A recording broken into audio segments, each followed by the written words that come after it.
like, we got a bunch of dummies, we want them plugged into our machine forever. Yeah. This has to be simple to follow so they don't tune out. I think it's also encouraging some sort of behavior that's not like that behavior when you're watching, because like if you're texting, but you still know what's happening in the movie. There's something wrong with that. I know. I get annoyed when Olivia's on her phone when we're watching. Did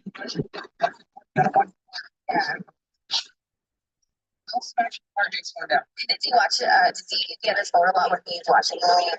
All the time. I know. Well, especially if it's something that I've already seen and I want him to see it. Yeah. And a really great scene is coming You're up. like, look, pay And attention. I'm like, no. I'll just stop it. I'll stop it. And I'll be like, when are we ready? You're When like, are we ready? and you're right. I'll resume. Can you write a report on what you just saw? Just right. Report? I like that. That's one of ours. Definitely.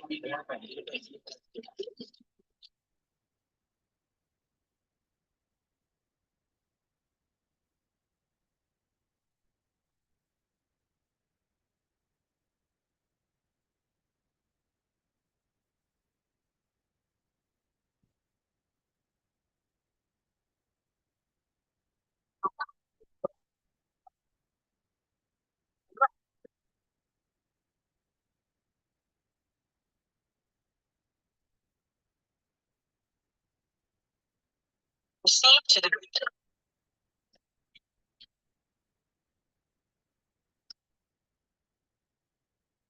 Proceed to the root. Proceed to the root. Proceed to the root.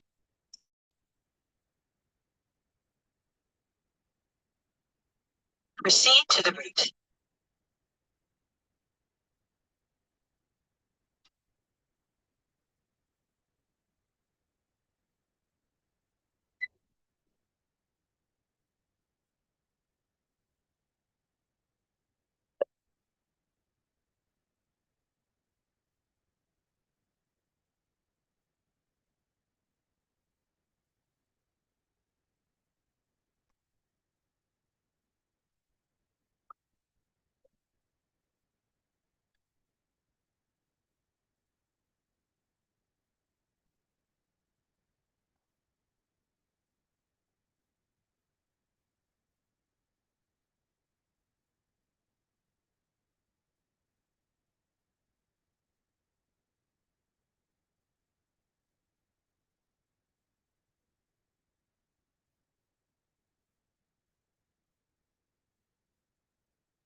401.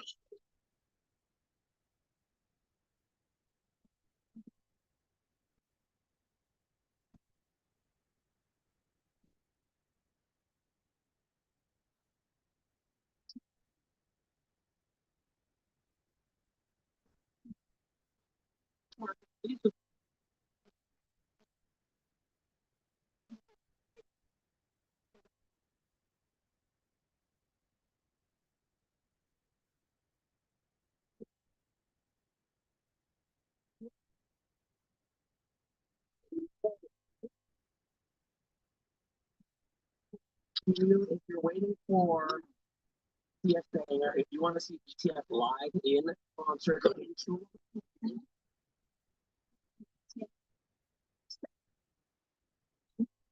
That is really looking at as soon as you hear the BTS thing or the BTS song play, make sure that you have to get the word BTS.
In about 15 kilometers, take exit 373 onto Leslie Street.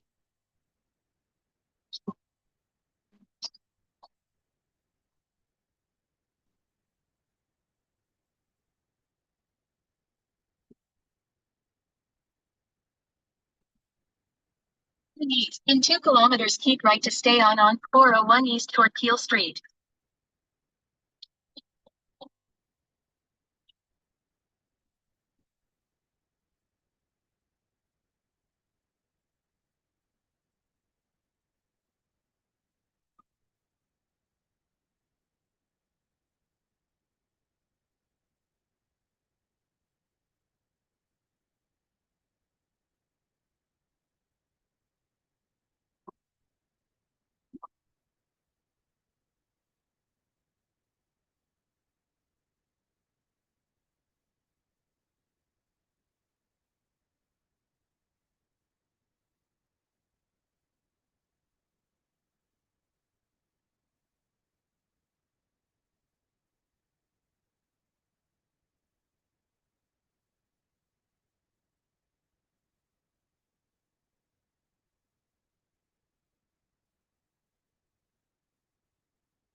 $600, keep right to stay on 401 East toward Peel Street using the second lane from the left.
Head to your pickup at 30 Falstaff Avenue.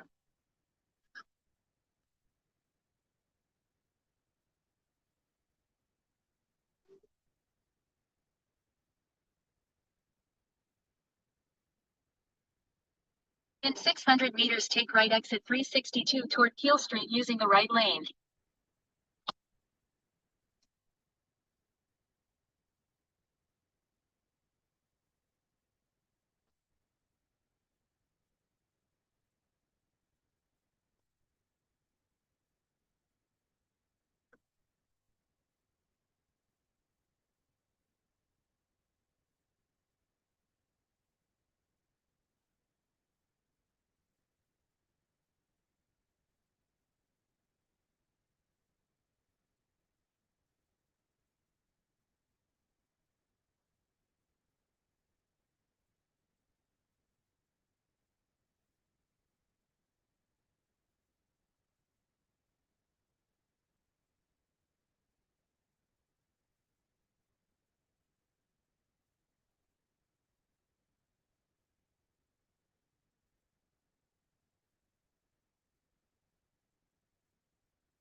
Take right exit 362 toward Keel Street, then make a slight right turn.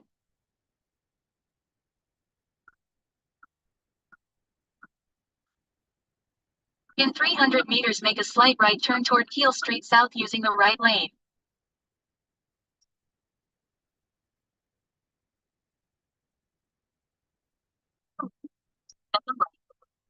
Turn left onto Keel Street, then take a slight right turn to merge onto Highway 401 East. Make a slight right turn toward Keel Street South.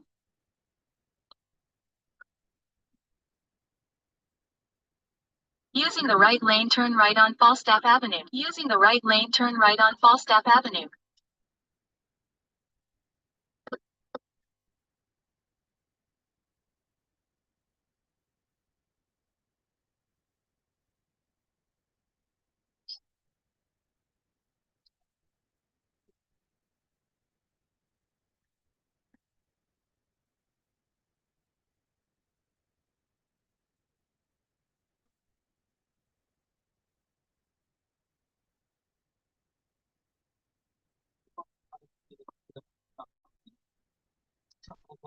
Anyway, she's announced that she's running for mayor of Austin, Texas. Starting route to 30 Falstaff Avenue. Head west on Falstaff Avenue. In 1.8 kilometers, turn right. Eight. They have her live on their Tipsy Live thing. So she's so confused.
100 meters, turn right.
Turn right.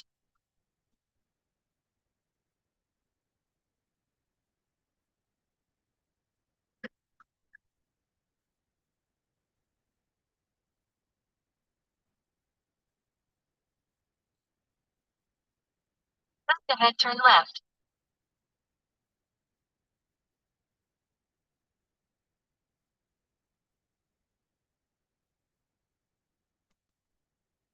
Turn left.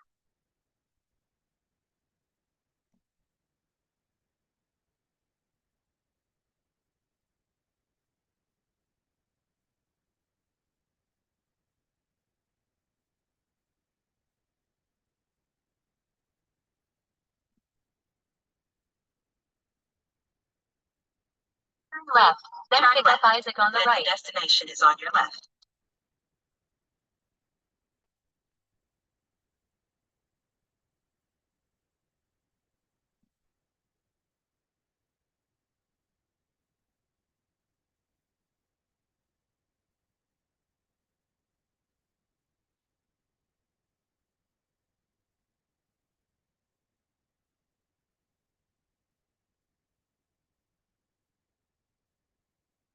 Destination is on your left.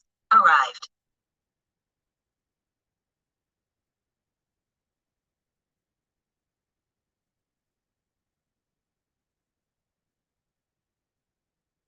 Pick up Isaac on the right.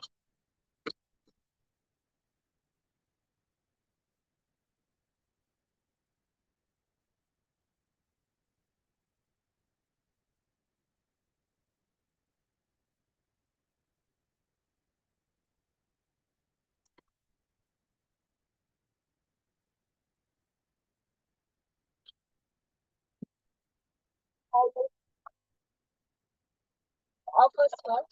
Yeah, or just go.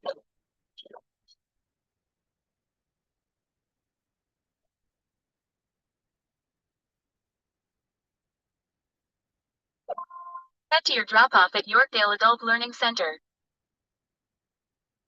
38. 38 Orpheus Road.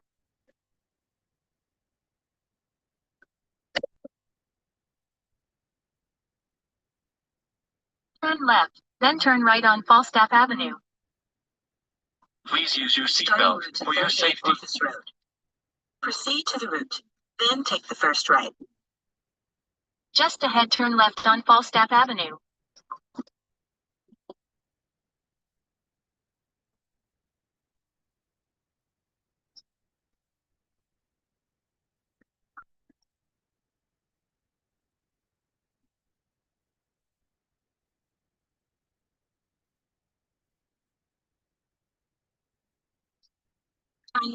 Turn left on Falstaff Avenue.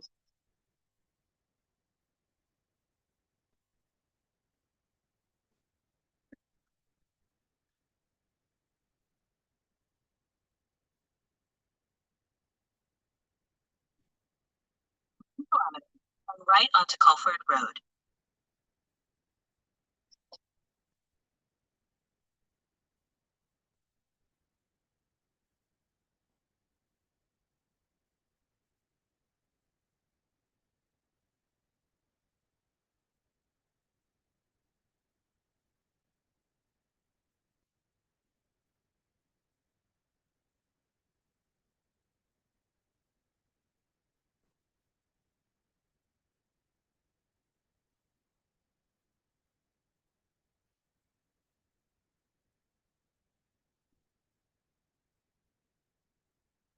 In 600 meters, turn right on Culford Road.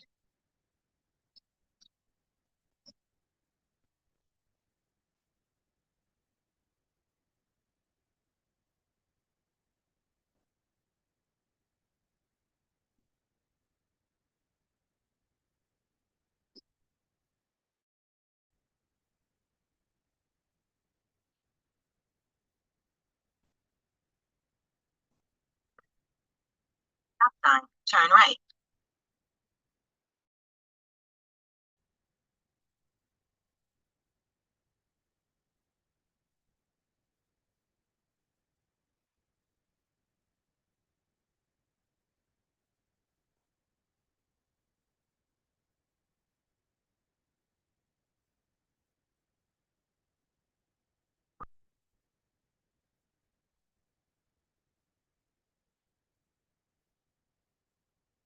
Stop sign, turn right onto Culford Road. Turn right on Culford Road.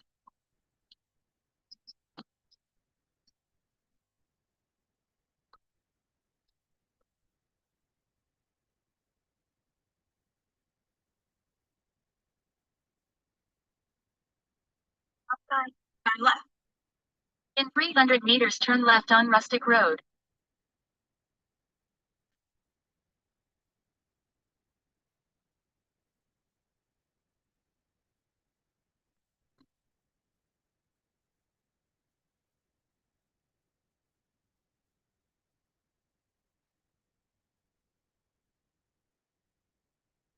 Stop sign, turn left onto Rustic Road. Turn left on Rustic Road.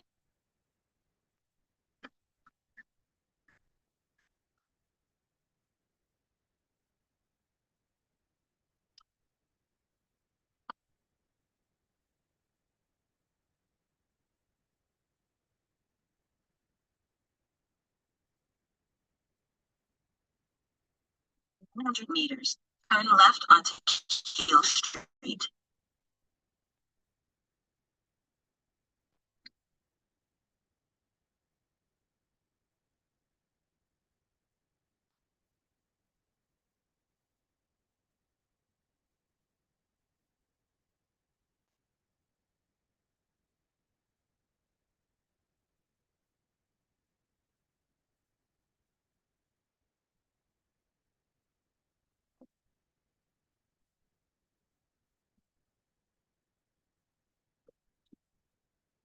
In 600 meters, turn left on Keel Street.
The light, turn left onto Keel Street.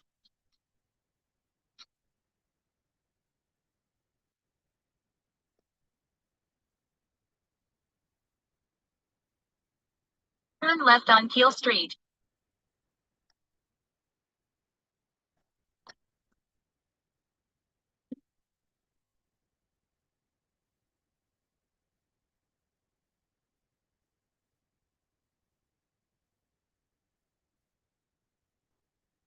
In 300 meters, keep right toward ON 401 East using the right lane. Go past this light, then use the right lane to take a slight right turn. to merge onto Highway 401 East.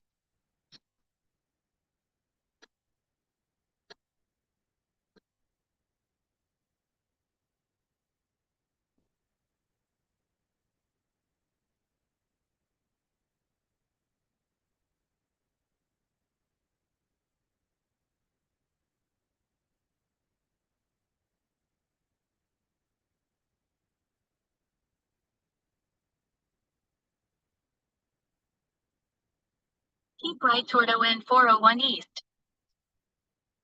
Take a slight right turn.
Use the right lane to take exit 364 onto Dufferin Street.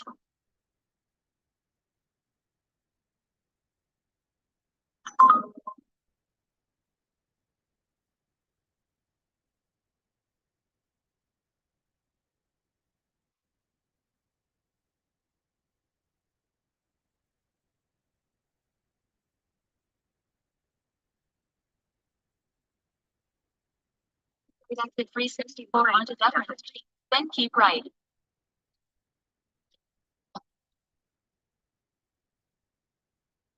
Use the right lane to keep right onto Dufferin Street.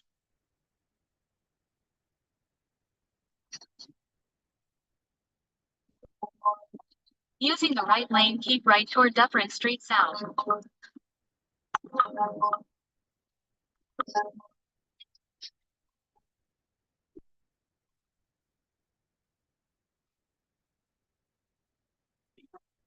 In general, together, they also took away the ability to recline in that section. So you paid less for that section because you don't have, well, any sort of comfortability in that section. Right, or it's the basic fare. Whether or not I don't know if you're paying less than you were 3 months ago. I see what you're saying. This is the bottom one. If you want to have a reclining seat, you got to pay a little bit more. Yeah. Up the plane. Right. Okay. Well, this video went viral. This woman with her profile, and it looks like he's sitting up. He's not a big man. But cannot fit into these seats. Like their knees are basically touching the seat in Ridiculous. front of them, which obviously would be very uncomfortable for a friend. They look like they were in pain. In 600 meters, turn right on Orpheus Road. In 600 meters, turn right onto Orpheus Road.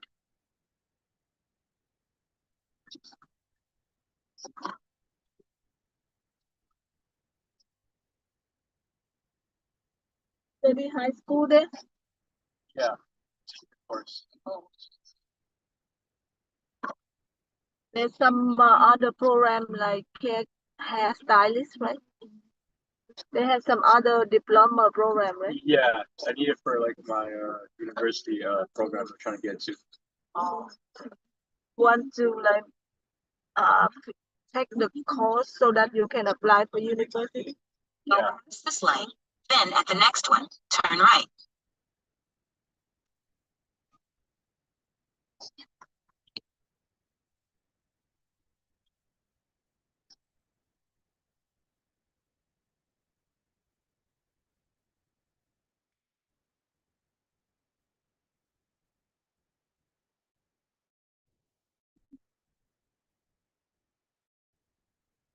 Road. Then the destination is on your right. Turn right on Orpheus Road.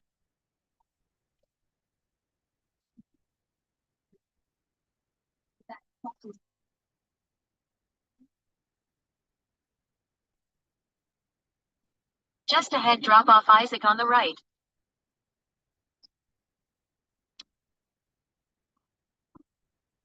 Right or cancel.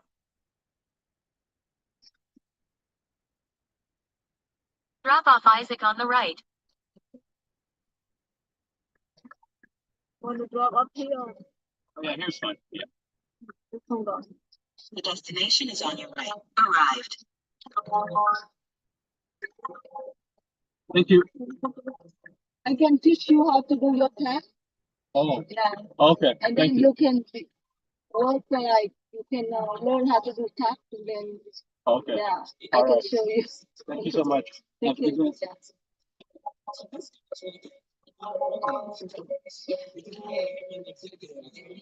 C-suite. Use the seats. They say 20 seconds. You'd be like, oh, this seems like it could work. And then they were on their way. Yeah, there's a reason why you got out. Because there's no way you're gonna stay there. Yeah, and he's like, it's fine for the losers in the match, but I'm not doing it. It's fine for the man and his wife and his dog. Squeeze like a pretzel. So the CEO said, what we saw this was from the direction, same thing, data on customer loyalty and guest satisfaction. Well, it just didn't land the way we were anticipating. Basically, all the poor piggies in the back started squealing, and we had to do something. Well, I don't think they reversed the decision. However, Oh, there's however now. Oh, Lord. the change could come with trade-offs because they've canceled the whole thing. The rollout that it was. Yeah. For travelers. Starting route to 2701 St. Clair Avenue East. Head east on Orpheus Road.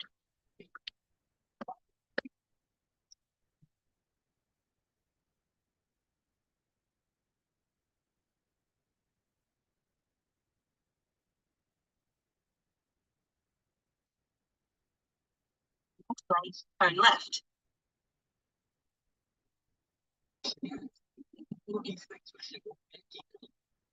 Yeah,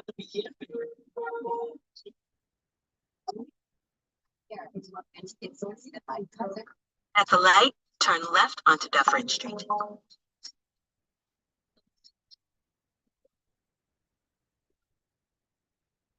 Head to your pickup at 949 Caledonia Road. Turn right on Dufferin Street.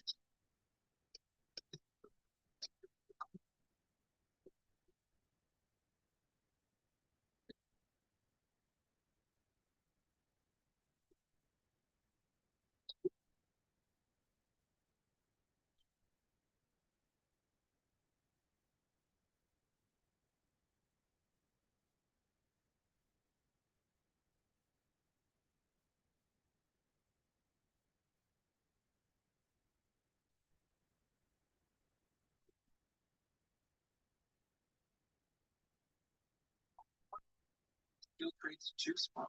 There's more opportunity than ever to create a stable career for today and tomorrow. Building stronger communities right here in the place we call home. That's how we protect Ontario. Join the Skilled Trades. Learn more at ontario.ca/skilled trades. Paid for by the Government of Ontario. We're out today asking RBC clients how it feels to earn 3 times Canadian Tire money when they scan their Triangle Rewards card and pay with their linked RBC card. Great, great, great. Now I can't wait to shop, shop, shop. Every day is a new day to Go past this light, then turn left onto Kelp Avenue. Thank you.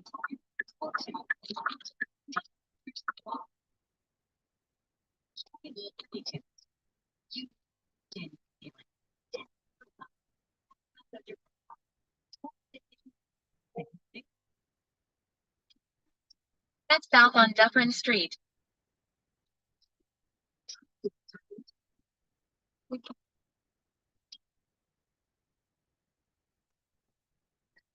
Turn left, then take the first left onto Mulholland Avenue.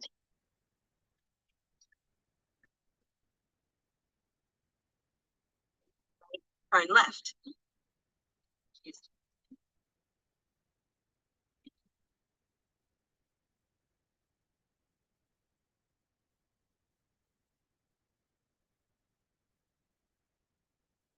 At the light, turn left onto Lawrence Avenue West.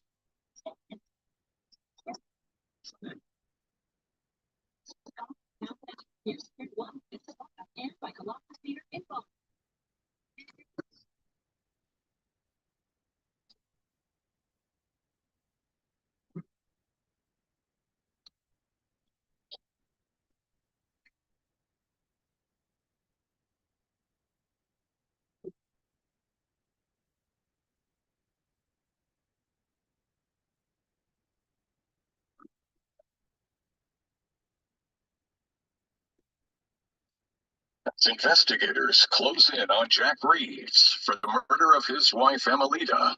The trial for Sharon Reeves' murder begins. The case rests on Dr. Barnard's reconstruction of the shooting. We had to prove in the demonstration that there was no way that Sharon could have reached that trigger if the gun was held in that position. Brought out a model 500 meters. to Turn left to the merge model onto show Allen us Road. where the entrance was and where the shotgun trajectory went.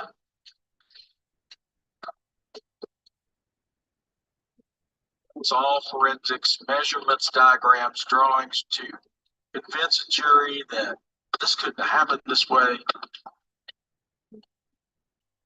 Dr. Barnett's work proved that it was not possible for her to have had a self-inflicted gunshot wound. The jury announces their verdict. Jack was found guilty of murder, of homicide. He got 35 years for sure. 500 Her meters. family. Turn left to merge onto Allen Road toward Highway 401. You know that very famous saying, it's typically used against Nepo babies. It's not what you know, it's who you know. Well, Facebook, they want to know exactly who you know. They want to know all of them. Every single person that you might have even just glanced at on the bus, that you walked by in the office hallway. They want to know, and they want you to confirm through a feature that they call people you may know, which gives you a suggested list of people that, well, you may know. And it's actually one of the lesser known but creepier aspects of the meta algorithm. There was this alleged incident years ago where you have this psychiatrist and her patients, they all have the psychiatrist's phone number.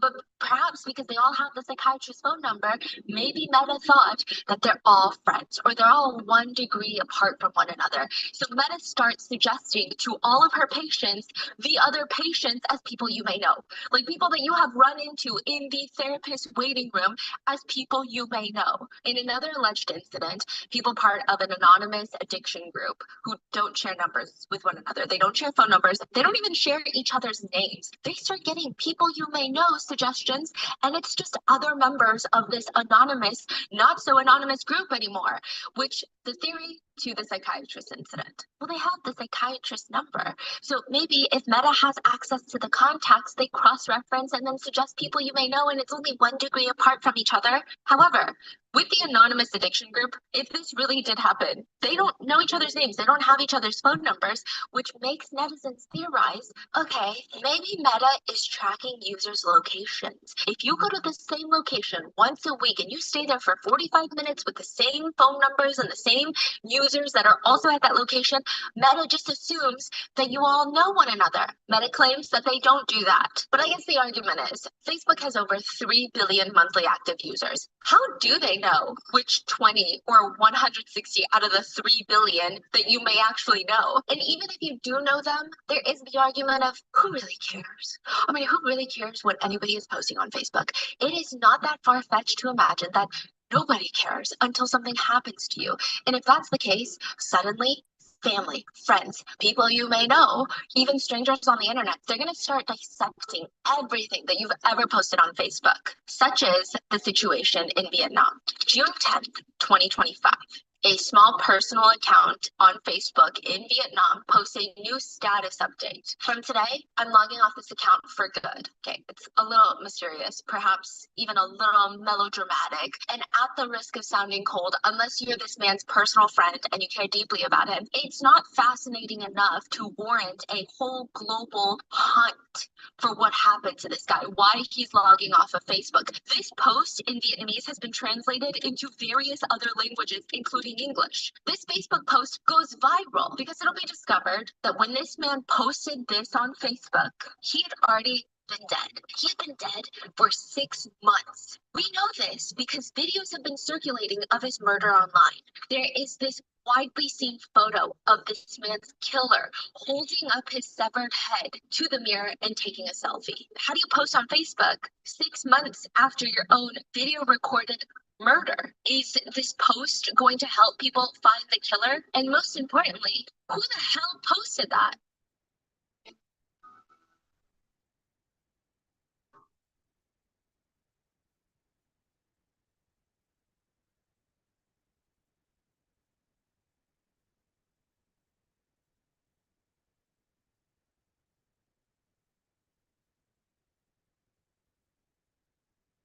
We would like to thank today's sponsors who have made it possible for Rotten Mango to support children of Vietnam. They're a nonprofit focused on wraparound services for low-income communities. They've provided over 4 million nutritious meals annually. This episode's partnerships have also made it possible to support Rotten Mango's growing team, and we would also like to thank you guys for your continued support. As always, full show notes are available at rottenmangopodcast.com. Huge disclaimers for this case. I don't know why I always have to do these disclaimers for any other case that is outside of probably the Western nations. It's always the disclaimer of don't get racist. Like, just because there is one incident or one crime taking place in a country does not deem that country to be dangerous, does not deem that country to be off the travel list for tourists. It's one crazy person, a few crazy people. There are crazy people everywhere. Obviously, evidently, there are a lot in the United States. Another huge disclaimer is this episode is so graphic. There's no way around it. Please watch with extreme caution. In the interest of full disclosure, there are just in-depth descriptions of injuries as well as conversations of some very extreme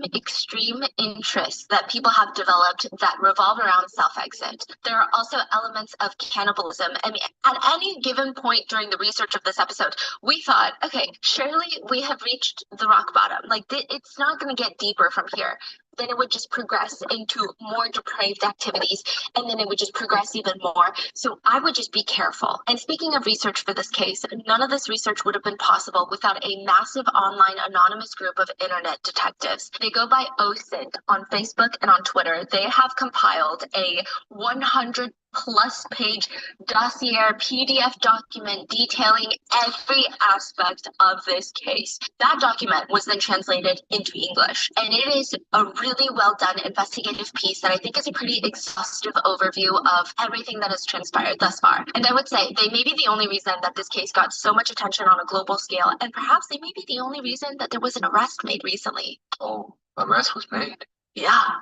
So with that being said, let's get into it. July 2025, a collection of 3 videos goes live, and each one of them is intentionally titled. It's a collection of 3 videos, and the collection seems to have, it appears to have been thought out, prepared, uploaded with the intention of being consumed by an audience. It almost feels like a trilogy. Like, it has some sick form of artistic expression embedded into it. You have to start with part 1, then 2, then 3. These are not standalones. When you click on the first video, it's about 3 minutes long. The camera angle is unflattering. It's unique. It's almost on the floor, angled upwards. If you were to prop your phone up behind, like put it on a book on the floor and then prop it upwards, you're looking up. It's very unflattering. No one's going to look good from that angle. It's very much a homemade video. No edits, no intros, no color grading, no edited music. It's just a grainy phone camera. And it's 2 guys in an office. We don't get introductions. We don't know these people's names. We know nothing about these people. There's filing cabinets that take up 80% of the screen. They're not even lined up. No one thought, hey, before we start the video, let's just make it less crooked. It's completely misaligned. There are 3 depressing plastic houseplants on top of the filing cabinets. The only thing that's in view other than that is this wooden block just near the phone. So I guess it's on the ground. It's like a chopping block. And there are 2 guys standing on opposite sides of the screen. So you have a man on the left and you have a man on the right. On the left, you have a man wearing a blue-collared dress shirt and a pair of trousers. He looks like he came into work. This looks like an office, and he looks like an office worker.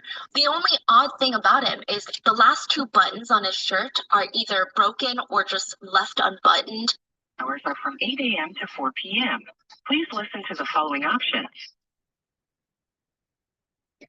To report a student absent, press 1. For the guide,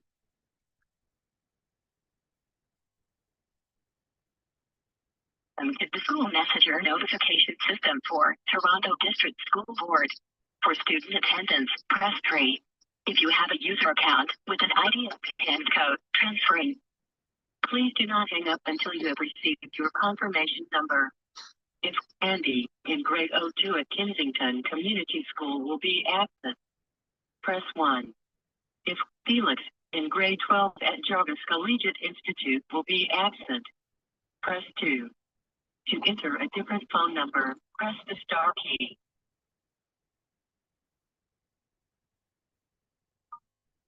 Please enter a phone number that you have registered with the school.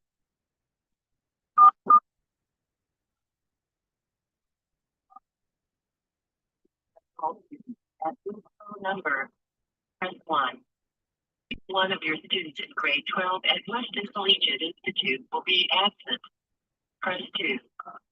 If we found 2 or more students in the same grade and school, identification of the student by name is not permitted because of privacy rules. Please enter the first few letters of the student's first name and then press the pound key.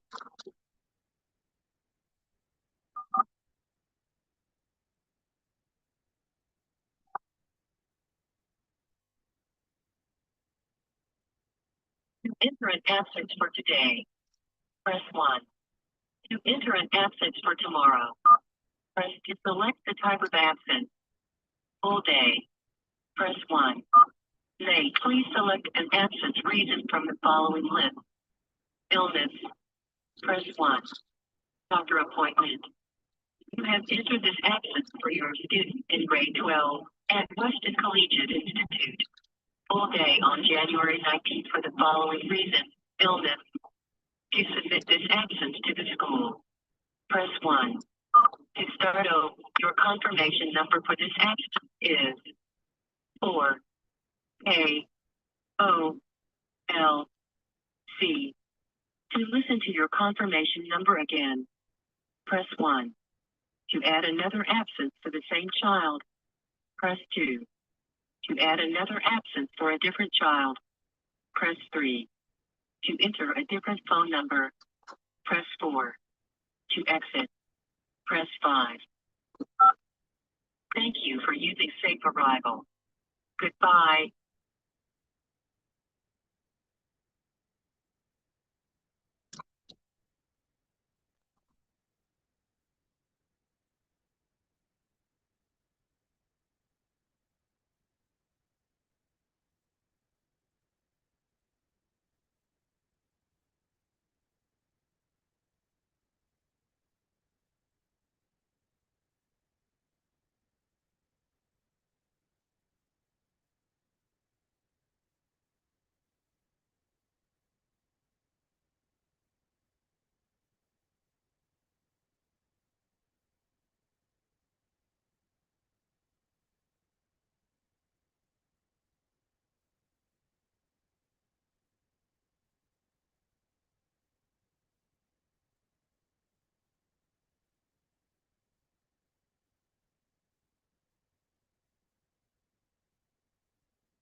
It looks a little messy. The shirt itself doesn't fit perfectly, so there is this weird feeling of like, is this guy's shirt? Is this a shirt that he's never worn before? Did he borrow this shirt? He looks maybe in his mid to late 30s, but the shirt is just so ill-fitting it doesn't make sense. He also looks very uncomfortable. On the right, you have a man wearing a dark athletic tracksuit with 3 neon yellow stripes running down the sides, so it looks like an Adidas tracksuit. The most notable thing about him, though, is that he's wearing an anonymous mask. The money heist mask.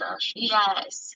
Now, contrary to the other guy, the masked man's body language is very confident. He looks like he's in his element. Like he looks like he's been in this office for a lot longer. The masked man is messing around with some rope, and the office man kneels down right in front of the camera, in front of the wooden block. So he's facing the camera, facing the wooden block. And the masked man walks behind him, fussing with this rope. And it looks like he's tying the rope around the office man's ankles. And the office man is just letting this happen. He's not fighting back. He does look nervous, but he's not saying, no, stop. He's not even trying to move away. He's just letting himself get tied up. He doesn't look like this is surprising. Like no communication, no talking. Yeah, I mean, at certain points, they do eventually start communicating in Vietnamese.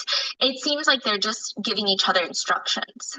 The office man that's getting tied up, he keeps closing his eyes and he keeps swallowing, and he does rub his Adam's apple a lot. At one point, he's just staring into the depths of our souls, into the camera, rubbing his neck. Now, this hand gesture, I was trying to figure out a way to precisely describe to you the feeling of it. It doesn't look like he's nervous and rubbing his neck. It almost looks like something is bothering him about his neck, or he's thinking about his neck in some way. It's not like the anxious, like, oh, I'm so stressed, I need to rub myself and self-soothe. It's like he keeps looking at his neck, extending his neck, touching his neck. The masked man finally gets up and starts roughly unbuttoning office man's dress shirt from the back. The masked man is fumbling a little bit, but it doesn't seem like it's because he's nervous, but more so he's just got big fingers and maybe he's not used to it. He's unbuttoning the dress shirt. Office man's interactions and reactions are weird. He glances down and he almost like flinches at the sight of his own body. And then he keeps doing this thing where he closes his eyes and looks away, almost like, oh, I don't want to look, I don't want to look. It's weird. It's really difficult to read the expression on his face. He doesn't look scared. He doesn't look sad. He doesn't look contemplative. But once he's shirtless, he waits for the masked man to tie his arms up behind him. He looks briefly annoyed that it's taking so long. That's the feeling. He looks annoyed at the masked man. Like, why are you taking so long to tie my arms up? And then he just waits. He's closing his eyes. He's squinting down. He's looking at the camera. And then finally, the masked man slowly, gently pushes office man's head onto the wooden block, adjusts his head so he's still, his cheek is on the wooden block and he's looking at the camera directly at us. Masked man grabs something off screen and it's a giant meat cleaver. He brings it up into the air right above office man's neck and slams it down. And stops right before it makes contact. And then right, left, he starts doing a sawing motion, but just in the air, half an inch above office man's neck. Then he lifts it up once more, and then he brings it back down, stopping again, right before making contact. I don't know if there is like a viewfinder on the camera where office man can see what's going on, but he's looking towards the camera lens, almost looking at whoever is watching. He kind of closes one eye, like he's winking at us and he's like focusing, but the rest of his face, he doesn't seem to be having a good time. He doesn't look like he's enjoying this. He's just watching with this very contemplative look on his face as masked man over and over and over again just brings the meat cleaver up and then slams it down before making contact. He never touches him with the meat cleaver. He just does it again and again and again until finally the office man, still shirtless, he gets up, he's still on his knees, he lifts his head up from the chopping block. The masked man is standing right next to him and he just leans his head against the masked man's stomach. The masked man starts comforting him, kind of rubs his head. Yeah, kind of rubs his head almost in like a little hug, and they embrace a little bit, and that's it. This office man is embracing the masked man who just 2 milliseconds ago was pretending to chop his head off. And they're kind of caressing each other, but I will say the way they caress each other does not feel familiar. It doesn't feel like two people who are very knowledgeable about each other's bodies, who have intimately been together. It just feels slightly awkward, which perhaps makes this entire situation even more strange. And then the video ends. That is the very first video in the trilogy, and it is titled Rehearsal. Rehearsal as in when you really want something to be done right, you do a practice beforehand, like a wedding rehearsal. Then what are they practicing for? The second video in the trilogy will be named The Execution. And this time, the meat cleaver will not stop before making contact. There will be no comfort, there will be no caressing, because one of the two men will be dead. Which begs the question, this rehearsal video? Is the office man being forced into filming it? Is this part of some sick murder where the victim has to practice being killed? Like how some people have to dig their own graves before they're killed? Does the masked man get off on this?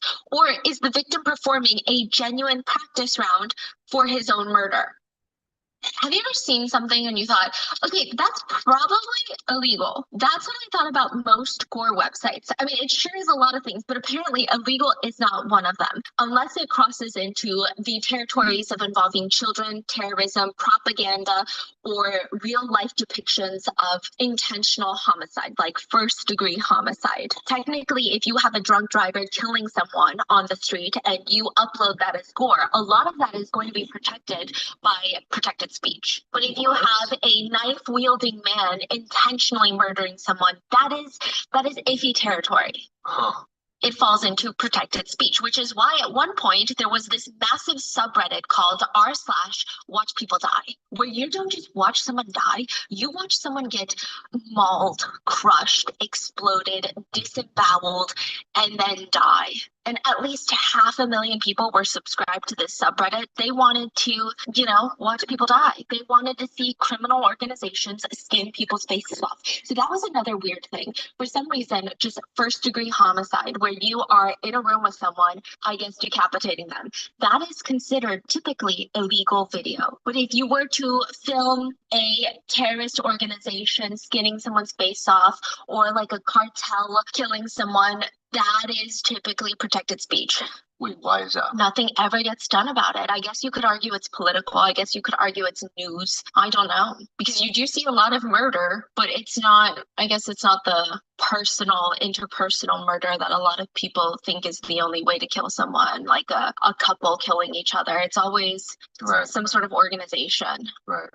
People like to see it. I mean, some people like to watch people die in explosions or being slowly crushed by a massive crane, or terrorist attacks from at least 50 different angles around there. You can see everyone's faces pretty clearly, and it's very graphic. Nothing is censored.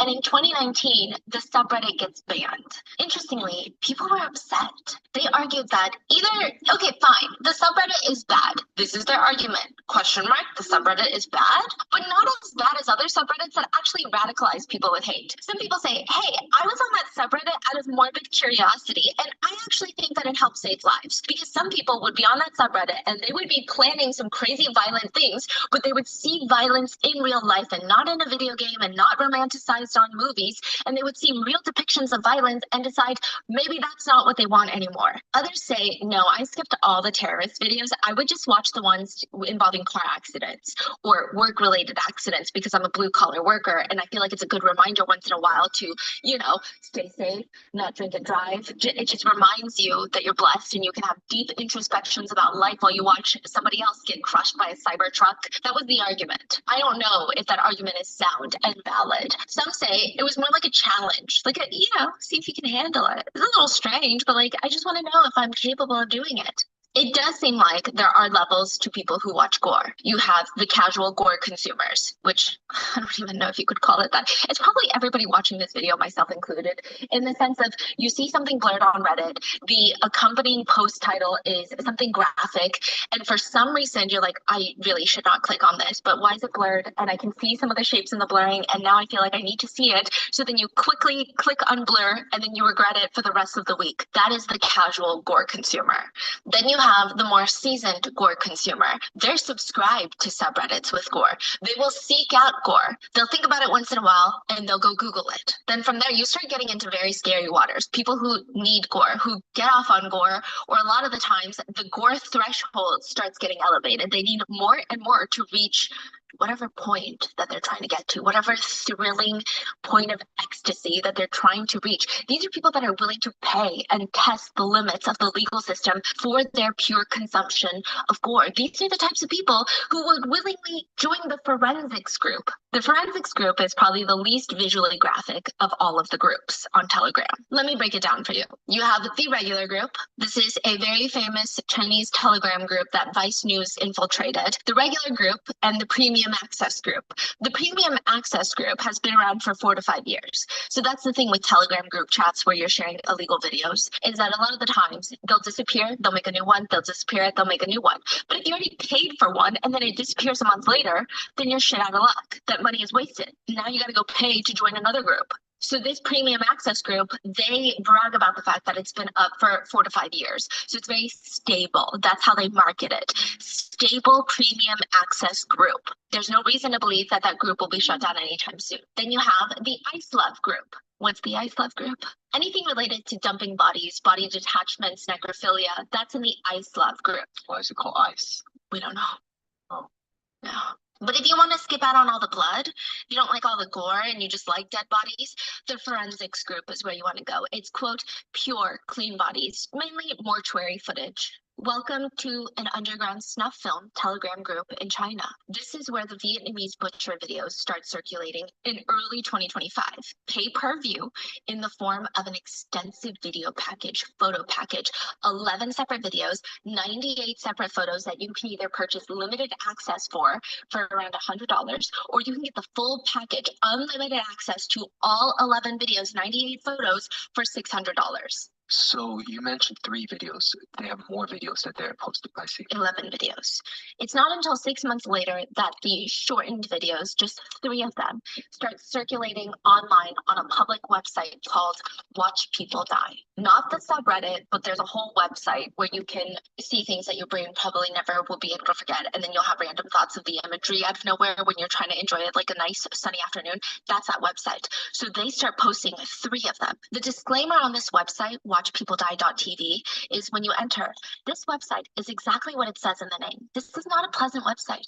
The content is tragic things happening to real people with no filters. This is horrific to see and frankly should not be seen by anyone. However, it is legal and we believe in allowing it to be seen and shared by adults as a result. It goes up and the 3 videos, the first one being rehearsal we talked about, and the caption along with the videos, the 3, just reads, "Man has his very last before he dies." Then you click on part 2 of the trilogy, arguably the most viral part, the execution. So you have rehearsal, execution, and the 3rd installment is titled The Butchering. Execution, the second video starts in a bathroom, not the office, but a random bathroom. You start with the opposite angle as the first video. So instead of the phone camera being placed on the ground looking upwards, you have the camera looking downwards, getting a top-down view of this entire bathroom. The bathroom itself is not particularly a Zillow-worthy room. It's just a toilet on one side, a sink on the other side. There are tiled floors that look like they have not been cleaned in a very long time. There is a sheet of plastic tarp laid out, and the office man, it's the same man because he wasn't wearing a mask. We know this guy's face. He is laying on the plastic tarp and on his back, and the similar looking wooden chopping block is now underneath the back of his head. He's using it almost like a pillow. So this is like a different day? It looks like a different day. Could be later in the day. It's hard to tell because he's completely unclothed. He has not a single piece of clothing on him. We can't cross-reference with the pants or the dress shirt that he was wearing in the office. He's fully naked, flat on his back, laying down in this bathroom. And this time he doesn't look like he's contemplative or touching his neck or stressed or deep in thought. Instead, he is in the throes of ecstasy. He's like fully aggressively self-pleasuring. And right as he's about to get to where he has been working so diligently to get to, another man, who we can assume to be the masked man from the first video, comes into the frame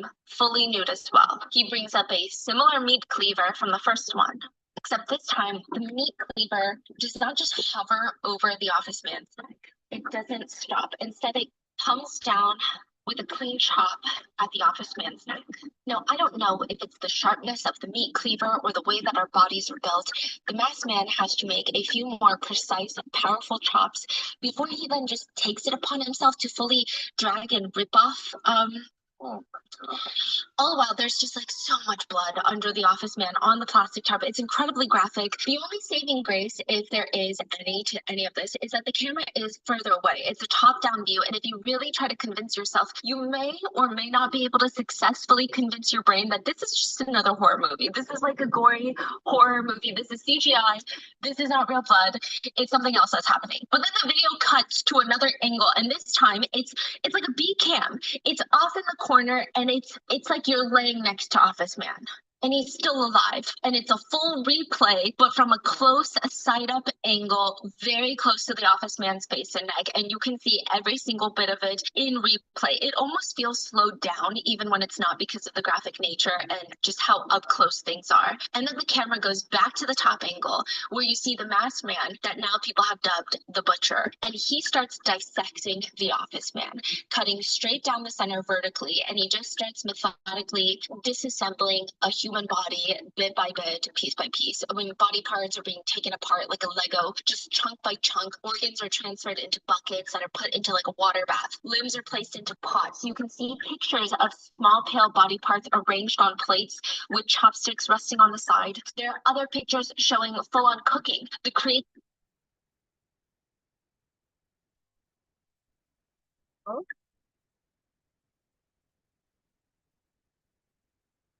Đâu?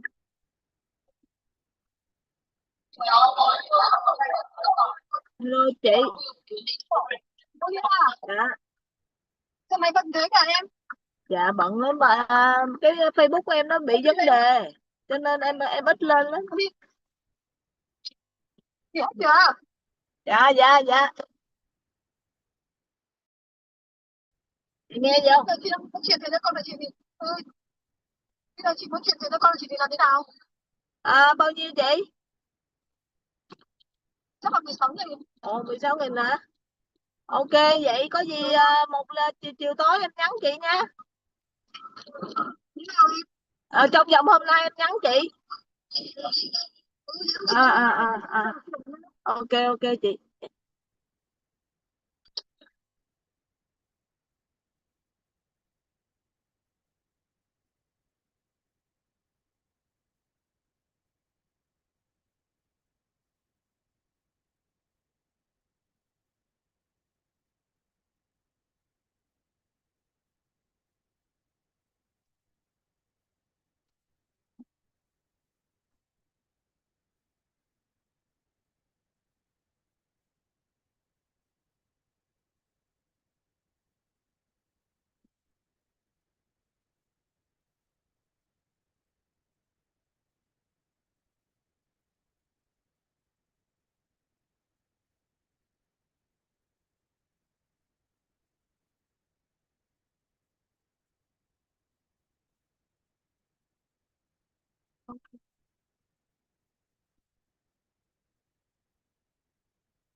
Lại.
and stop sign.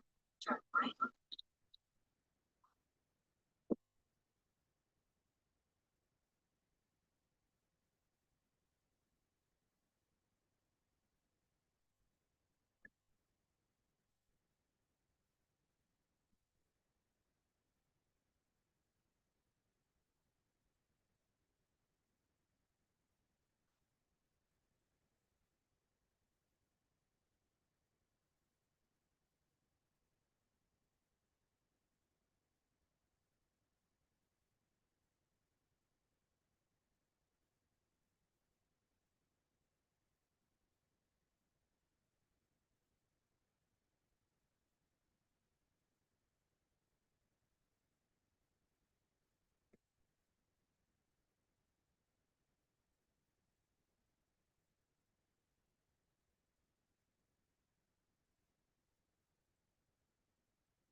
Chị có phụ huynh chuyển qua 16.000 em có không?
Happy New Year anh.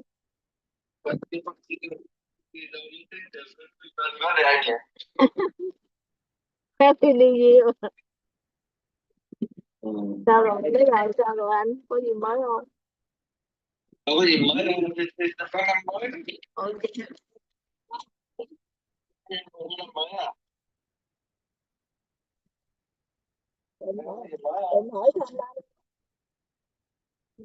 Kiểu người Việt Nam là kiểu là mình tàn đó. Thôi mới nhiều mà tại vì giống như em in này nọ đồ á thì nó thùng nhiều nặng ký mà ví dụ đi máy bay thì phí lại vì đồ in không à. Đúng rồi, cái đó thì em cái mọi cái đồ ở trên online đó thì em hỏi nó thì nó có vượt tàu biển từ đường ray đấy. Có tàu biển hả? Ừ. Chứ bình thường của anh chuyển đồ qua anh đi còn kiểu gì? Chứ bây giờ anh đâu có chuyện gì nữa đâu. Anh nói chuyện nữa hả? Anh tưởng anh làm cái chợ thì anh phải chuyển đồ thường xuyên chứ. Còn cái đó là bên bên công ty nó chưa, còn anh nó làm nó anh có làm cái đó trực tiếp này cũng có đạo cũng tốt.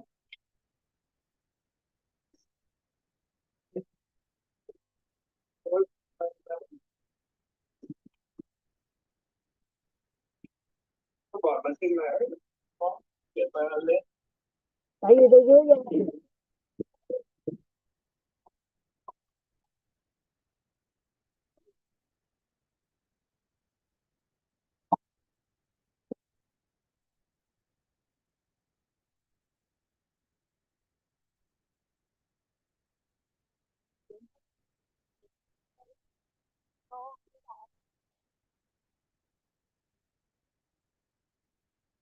việc thì phải giải quyết. Có nghĩa là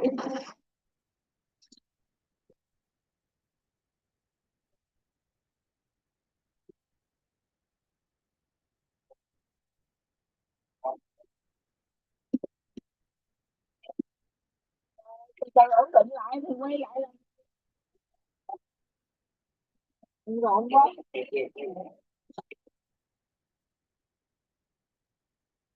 Có gì anh có gì gọi lại anh sao á? Có gì anh see you. Bye bye.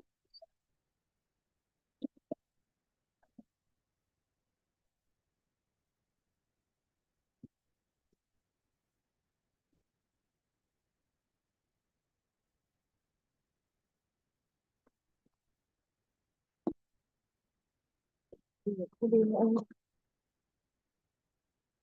Đi rồi đi ăn.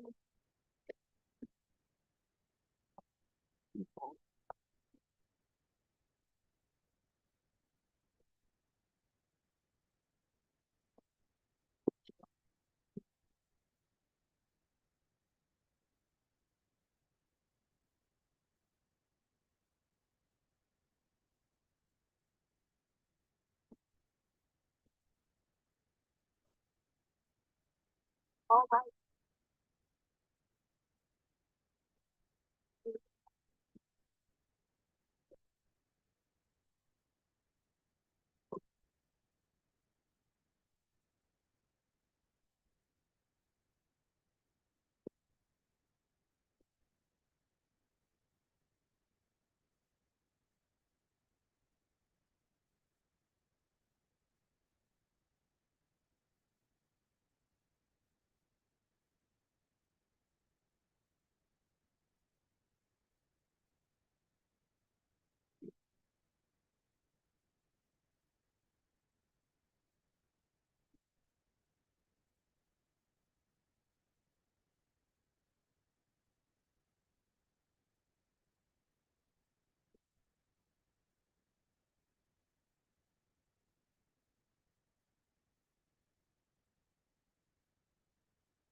I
don't remember.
Oh,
you want on board?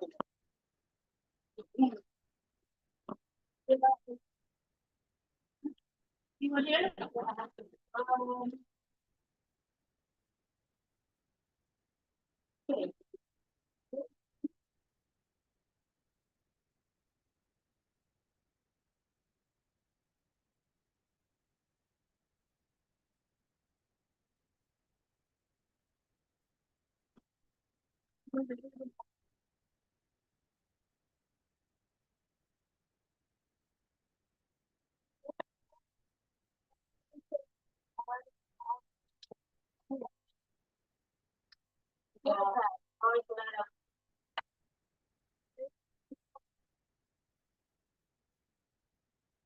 Just on the phone.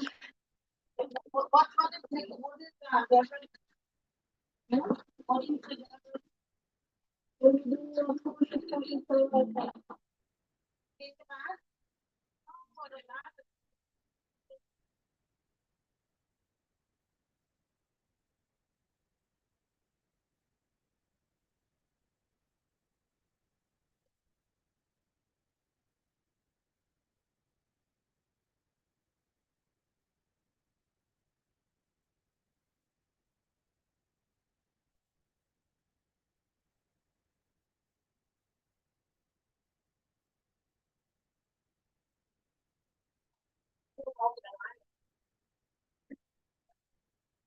You need a bag that's full of hand on the bed side. Only the bag is big bag. The bag needs to move. Only bag. Bag is full of it, but that's not full of it.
I'm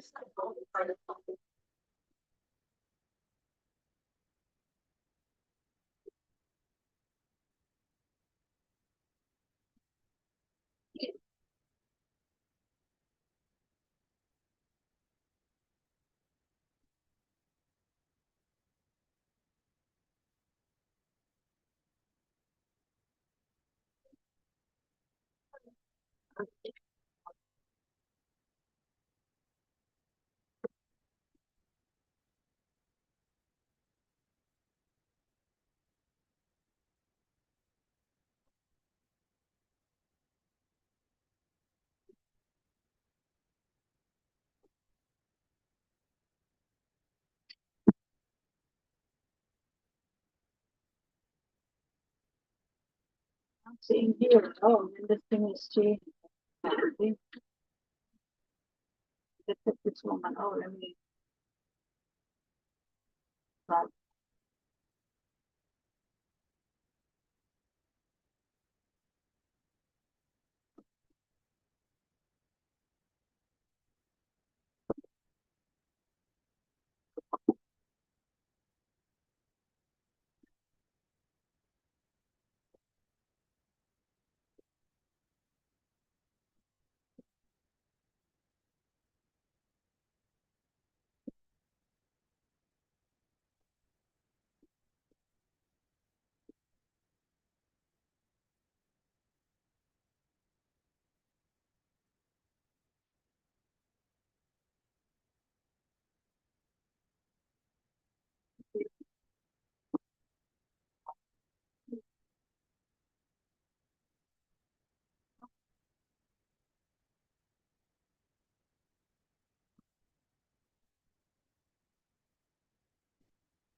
I know.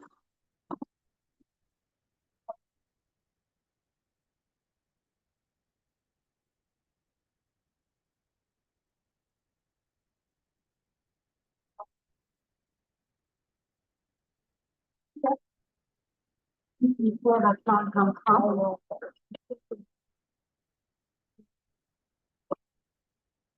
Oh. Maybe I'll pass.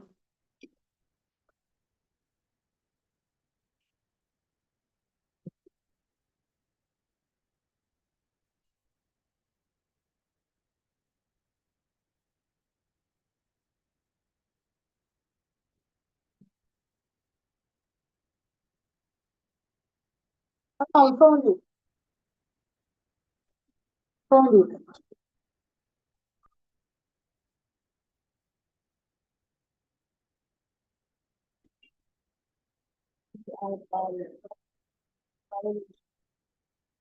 What is it?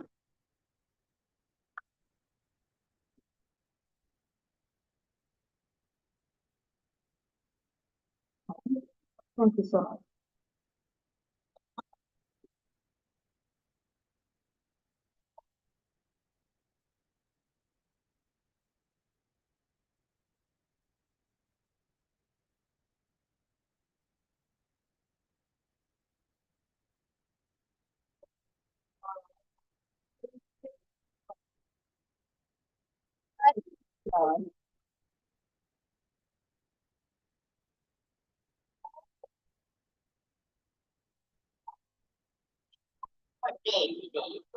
What they do there?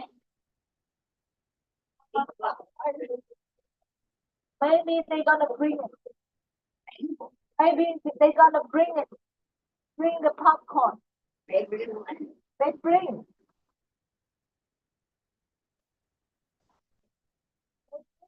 Talk to you.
The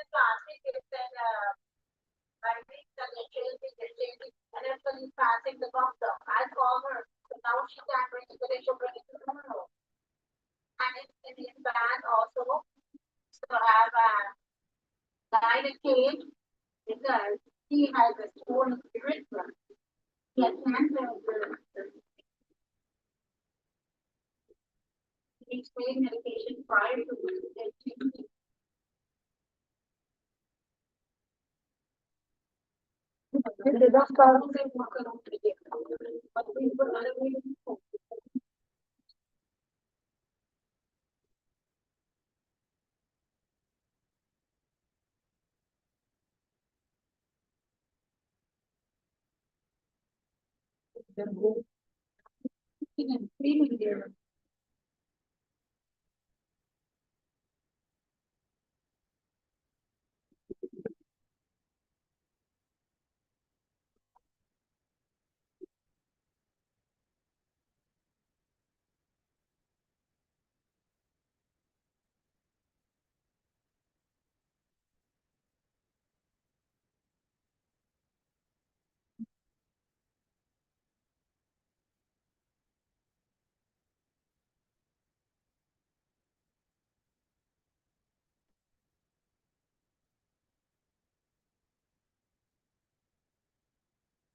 Oh. Oh.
Yeah,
yeah,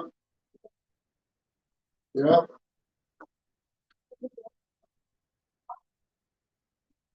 You want another juice? Oh, no, no, it's okay.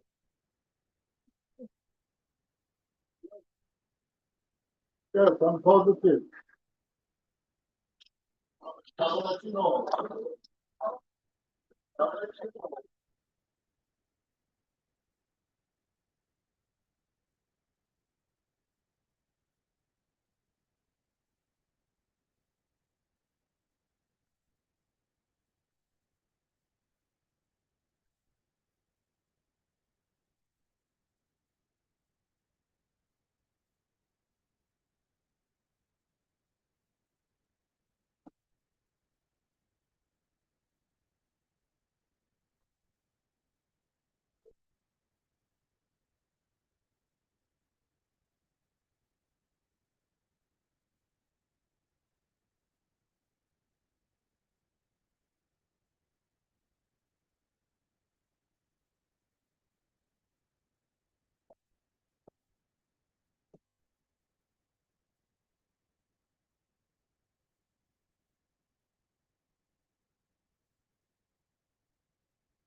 Help me, please, help me.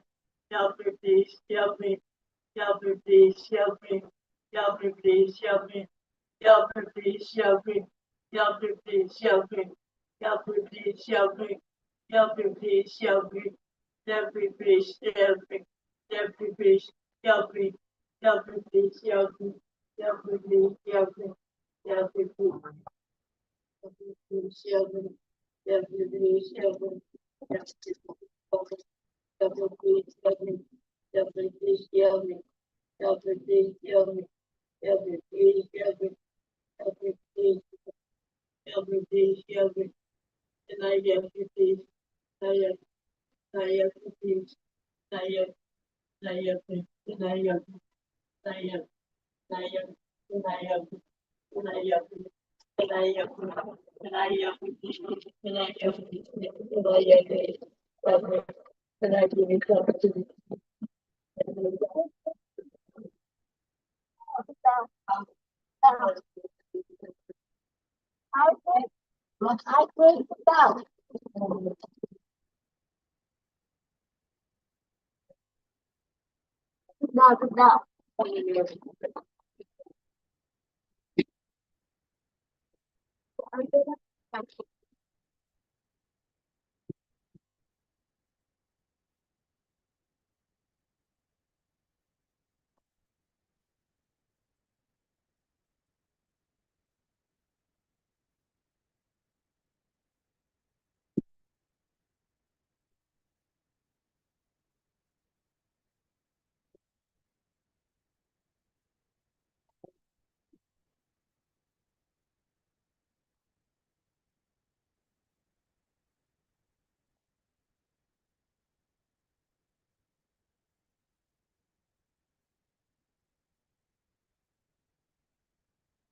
No, no, no, no, no.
The number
of my door.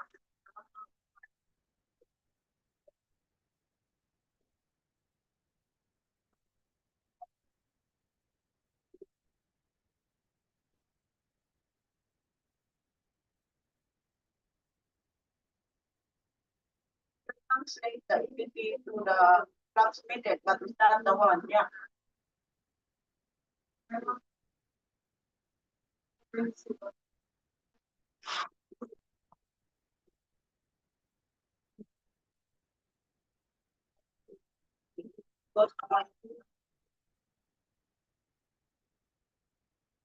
Oh, no. because there is to be something like my 6 hours still playing. And then I upload this there. Okay, okay. Yeah. Okay then. I check it later. Okay, thank you.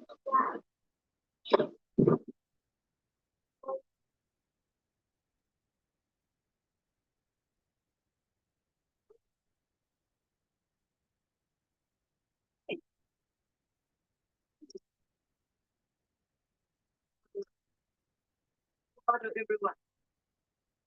Because here, you're not allowed here.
Is he using full up, Doris, or full diaper?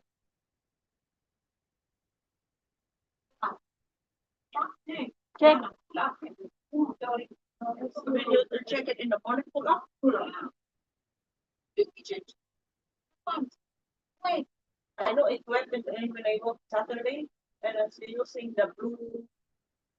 I think you used the red, the one that Alpha using. So, and I also found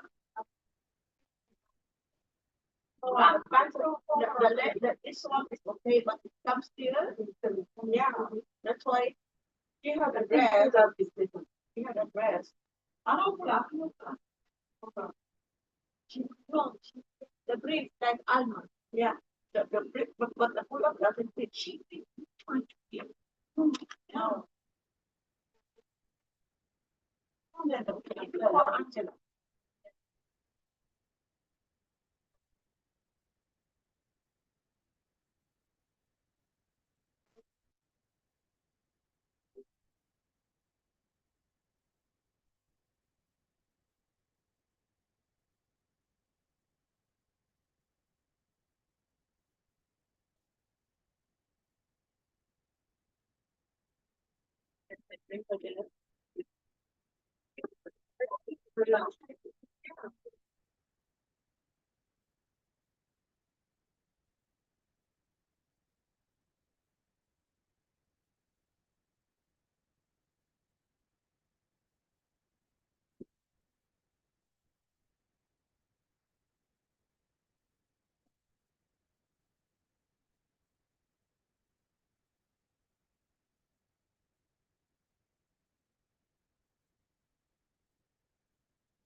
It's a lot.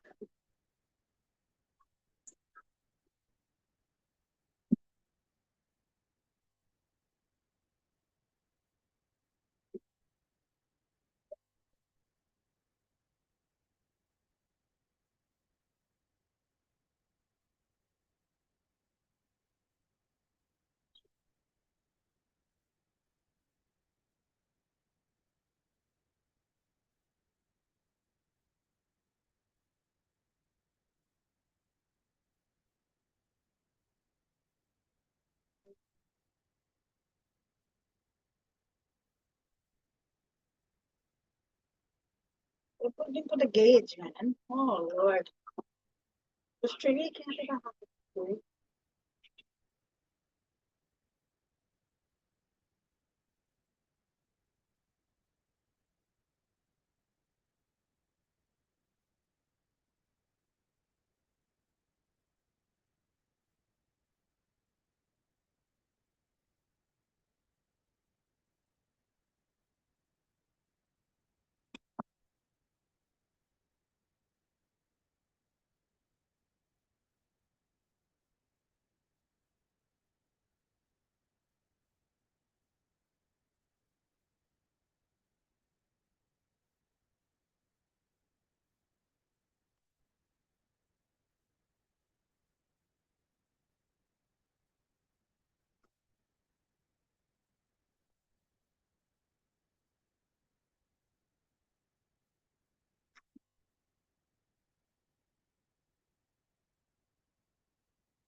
Yes. Yeah. Yes.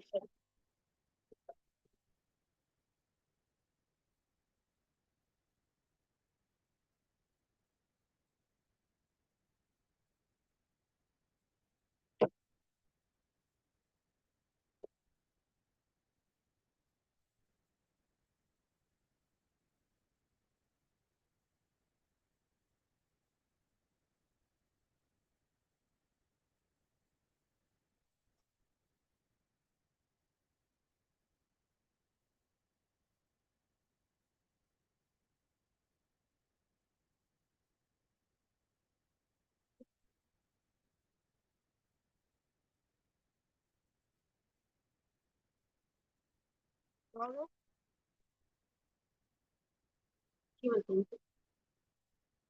want to find this gauge with this cap.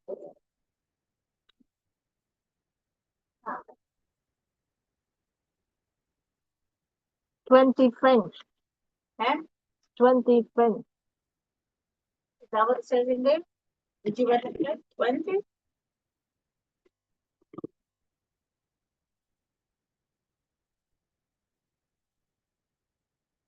Putting all the factors.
Like he was fighting me, so I didn't double check it out. You took a picture?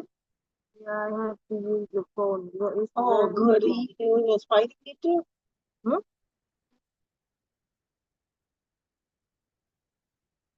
Cheap, expensive, $104 and 14 bucks.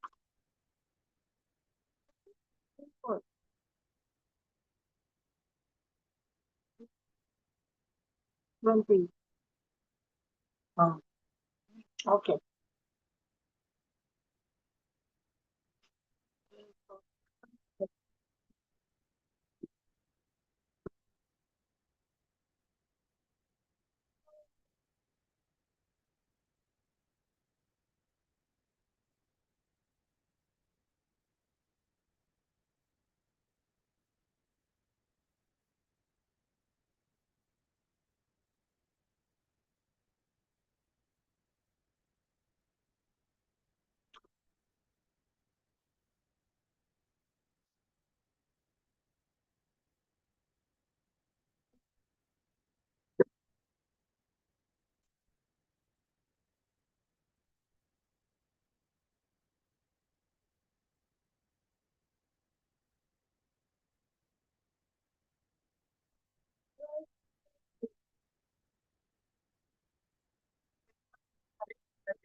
change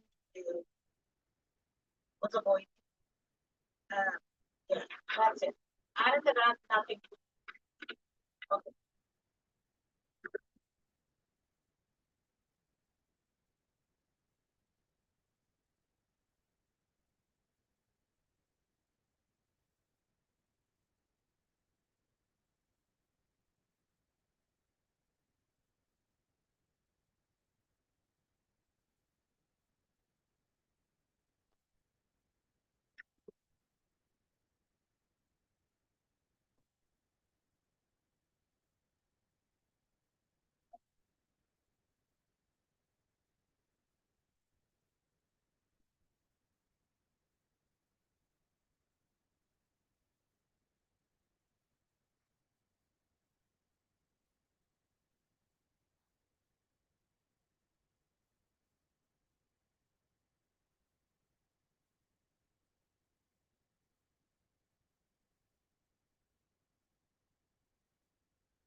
Ok.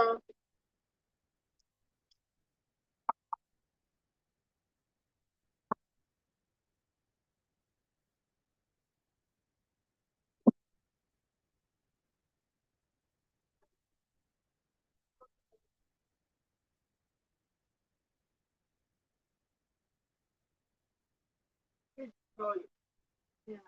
Rồi, xong rồi.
I have your apple. Being like, And have a seat.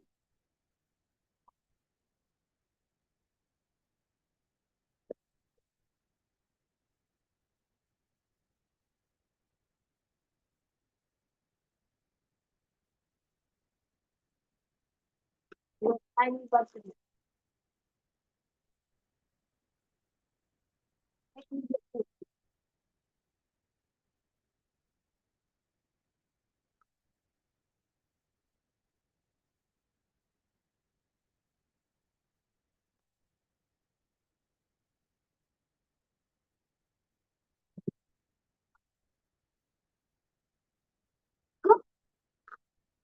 Want me to keep it or no? Okay.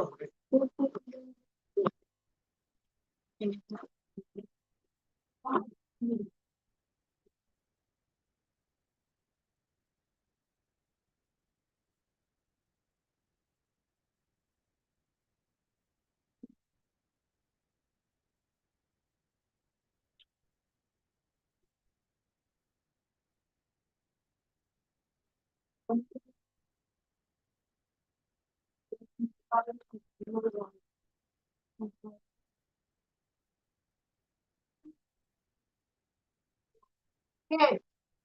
Okay. I put your name on it.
Yes.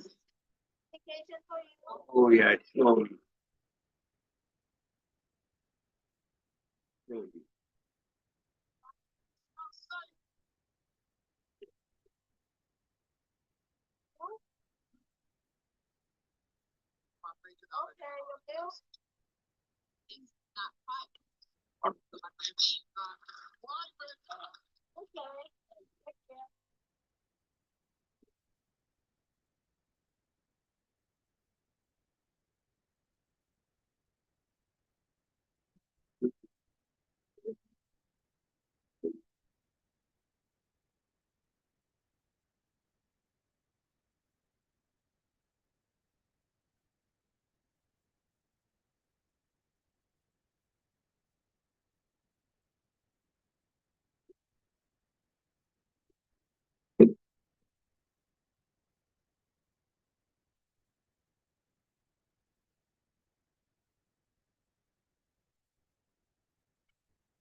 Persons we care for develop a greater level of trust and are more likely to act change.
Concept of equality and multicultural is embedded in international, national, and provincial legislation. Do you recall how many pieces of legislation exist that are related to diversity? Click on the correct answer and then click Submit to continue. Great job, you selected the correct response. Supporting a multicultural society does have its challenges. We may generalize our knowledge about certain cultures and approach people with incorrect assumptions. Communication styles differ, and without appreciating these differences, then the information given or received is inaccurate, and the persons we care for start to feel unsafe. When that happens, they are less likely to trust you, follow the plan of care, and use the resources available to them. Their health outcomes will deteriorate due to core cultural problems.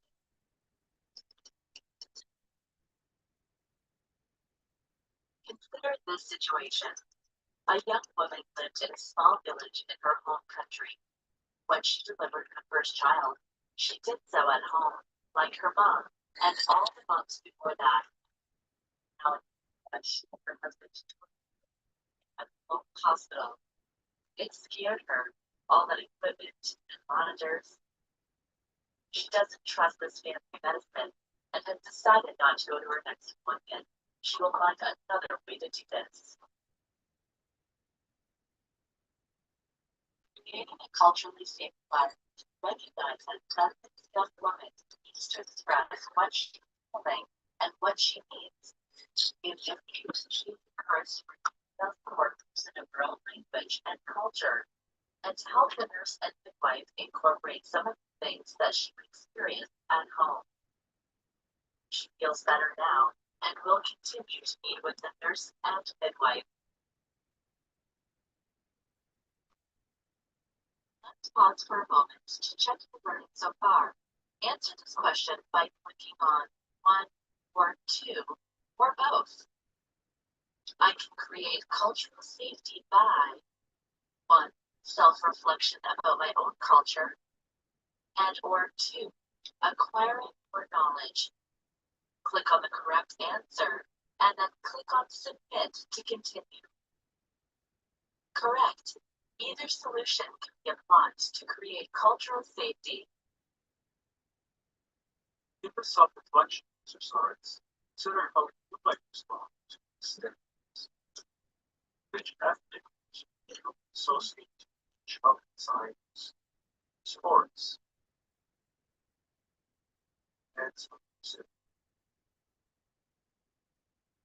and finance, math and technology, drink,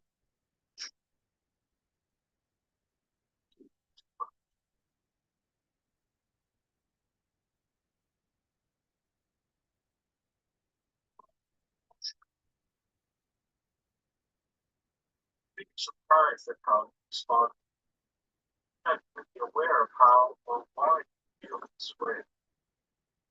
They even treat people differently because of it without realizing.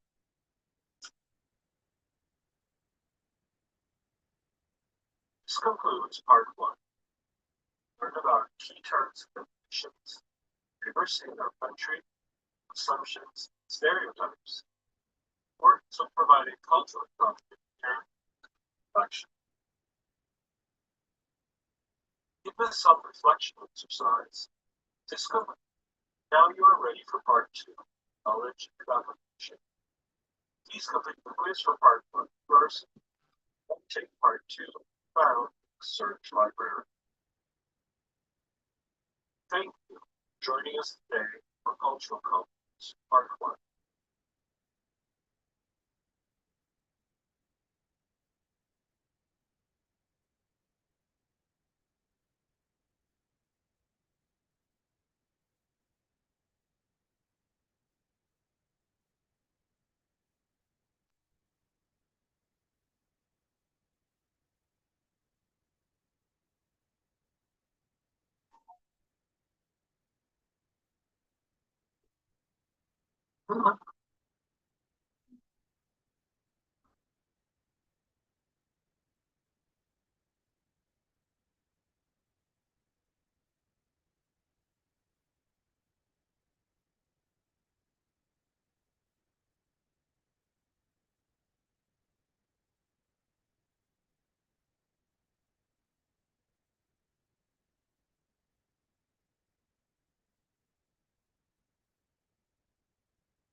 It's just like building on things.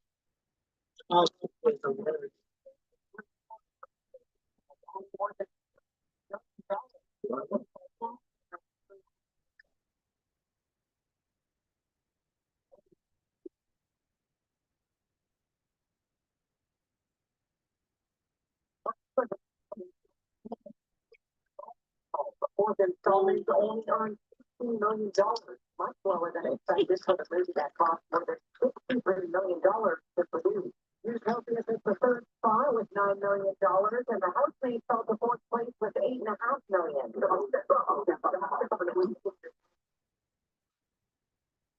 From Golden Globe winner Timothy Chalamet, the Big Boss movie on Fox.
Congestion's worse than swine flu.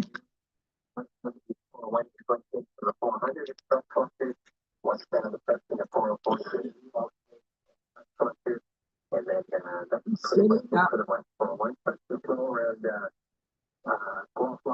think it's just sit up. Yeah, it's there. Think so? Doesn't matter. That's true. So it's Jen, we're supposed to go out. yes. You saying?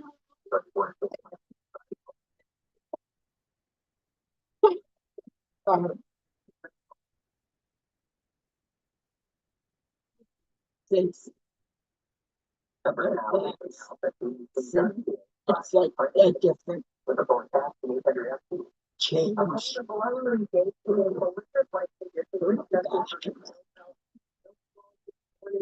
Better to sit up.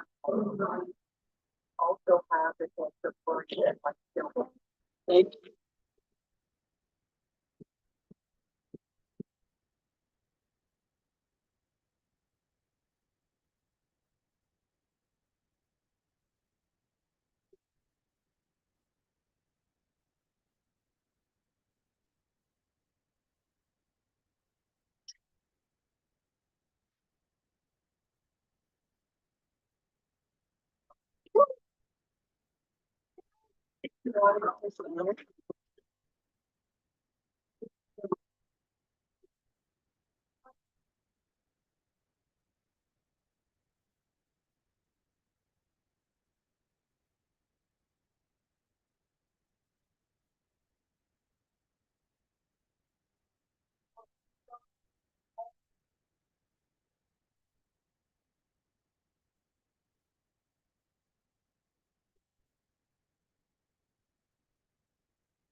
General population on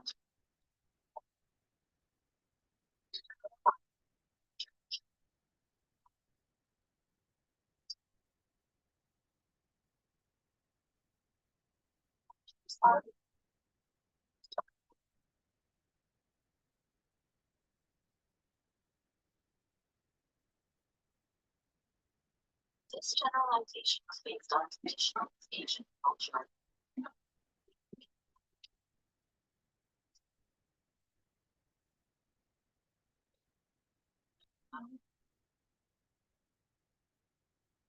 It was a root conflict, respectful, although policy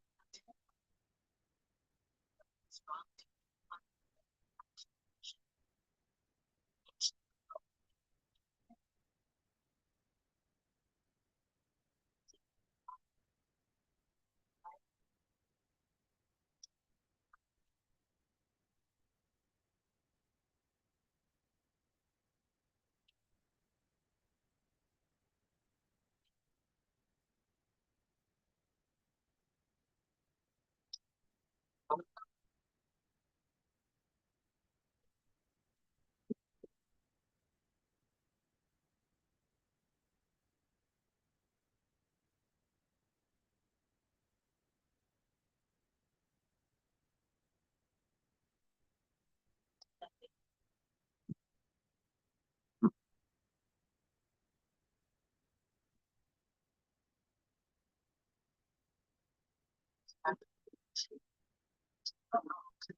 Observations for her own decisions.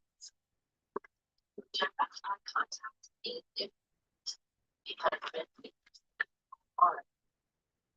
They want a lot of information about their healthcare, will research it, and want all the details of the prognosis.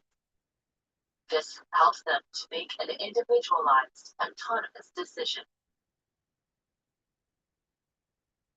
We are going to review some case examples.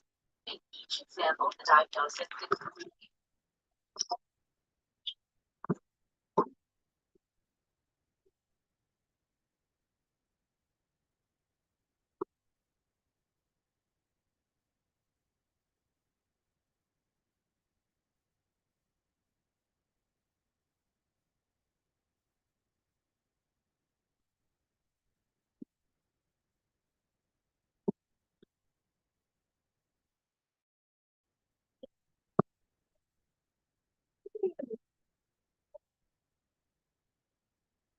Night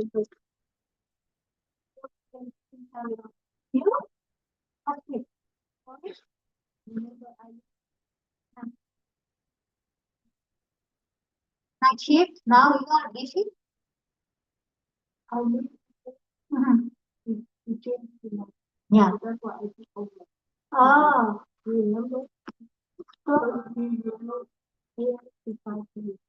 Who? You? Oh, okay. But today you are working out. Then the RN is the shift is 7 to 3, 3 to 11. I'm the extra. Oh.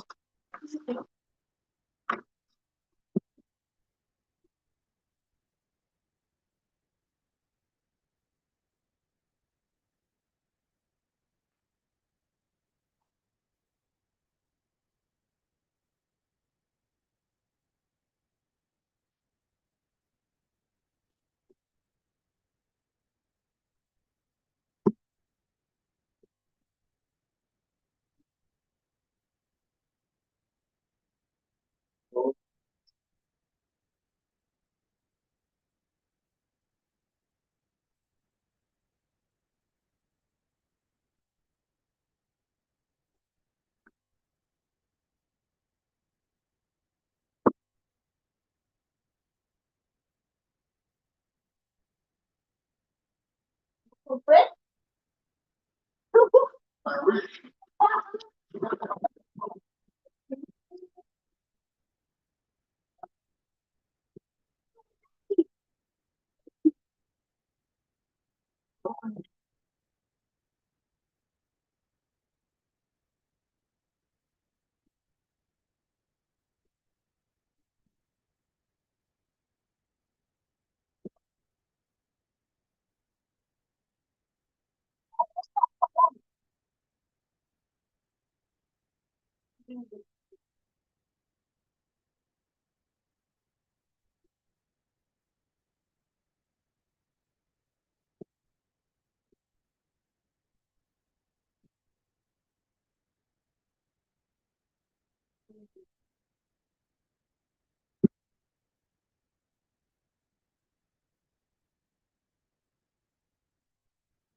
Wow.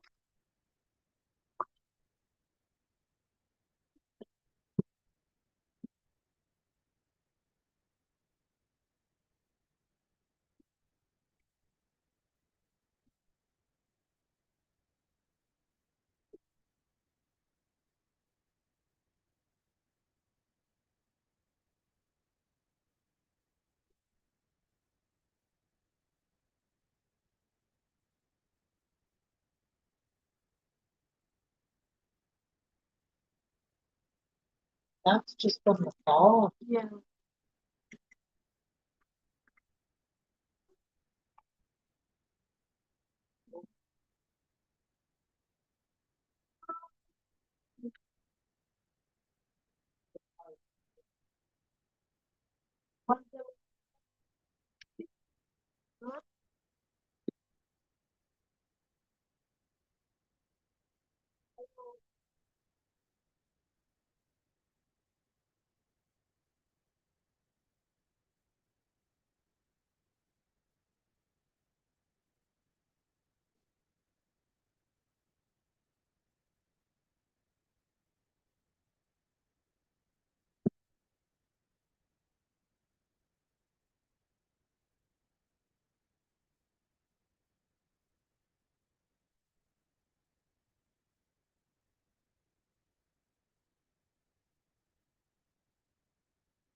Needs to be wet to try and help.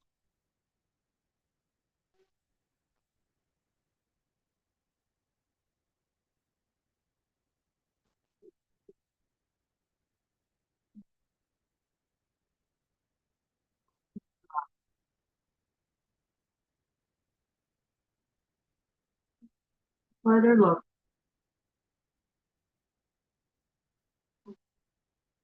So it's contracted. Not contracted. By late, then something with the brain. So she failed. Right. So it's okay.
Responsible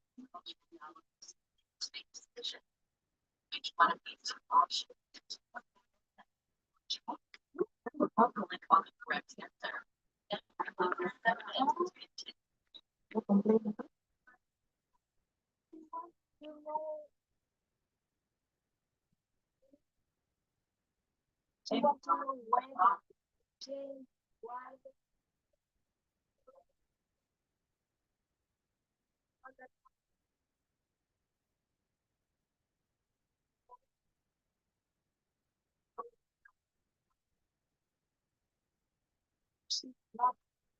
Also, this Anna's coming change doing it. Not us.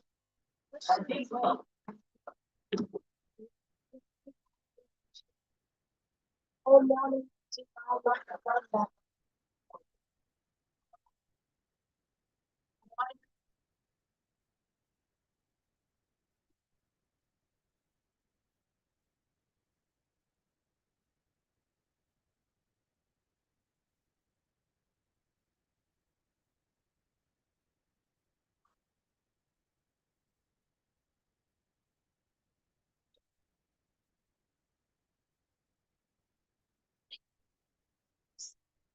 Oh, she also wants, right?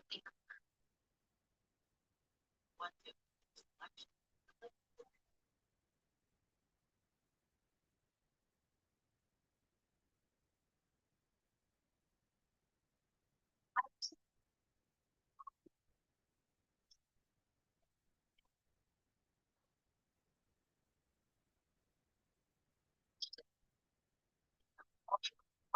I think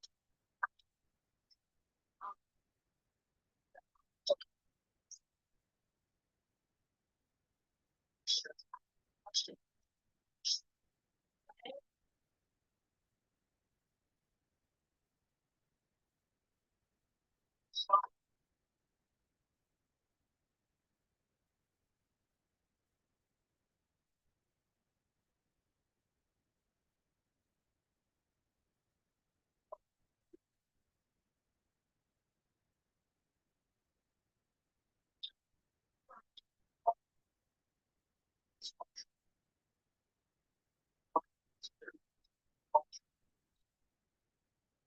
Also, some general things.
If I have one, you know,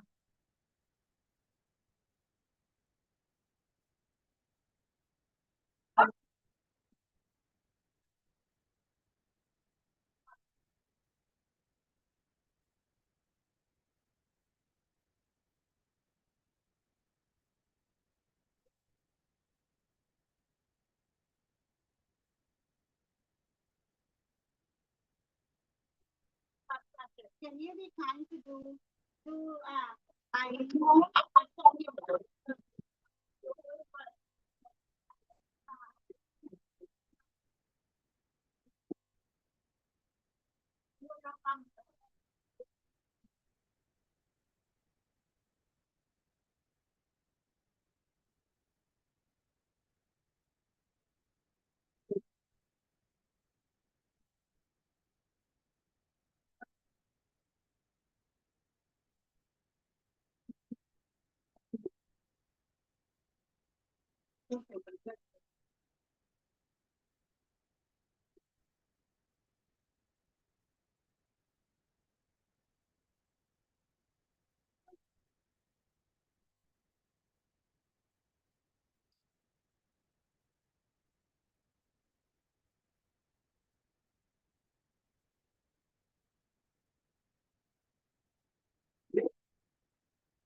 Kitty. Yeah.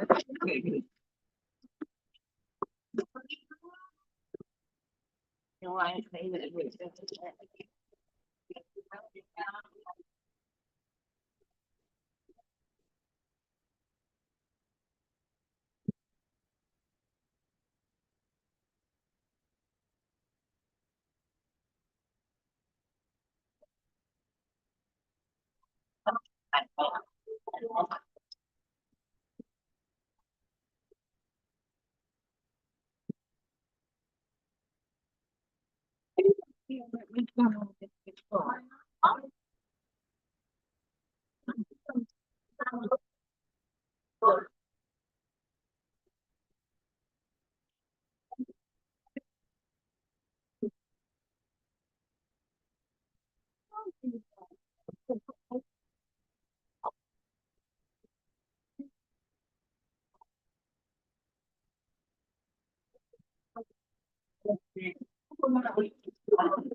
Whatever.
Oh, the boss is speaking.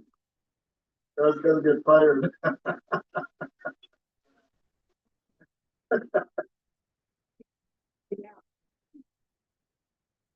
Ready? All right, let's rock and roll. All right, Paul.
The product is coming now, Paul.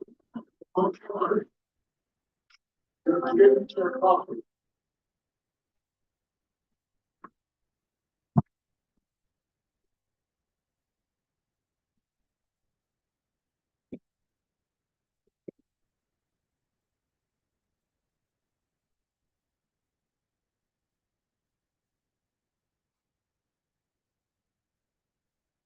Hey,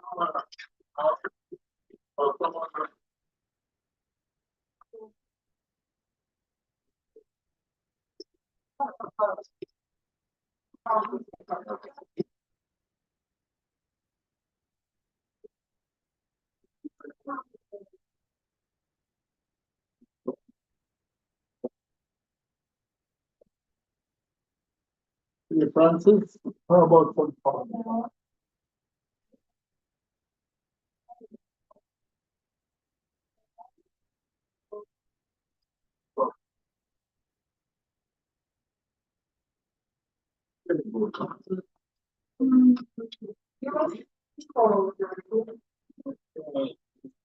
Okay, that's it.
Lord.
go, Paul.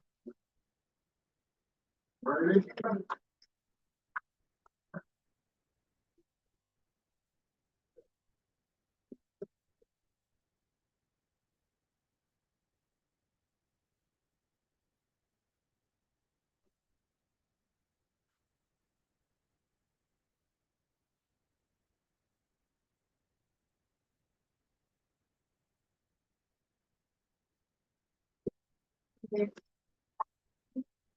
I never seen.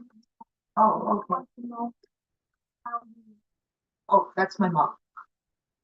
I'm Paige.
Okay, Hawkins. Yeah.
You know, take this.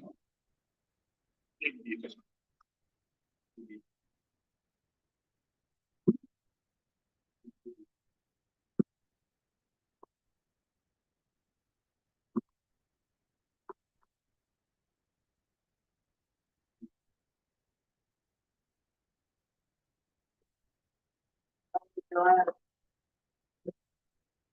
Yes, ma'am.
Yeah, you have to bring your own container because the remaining this.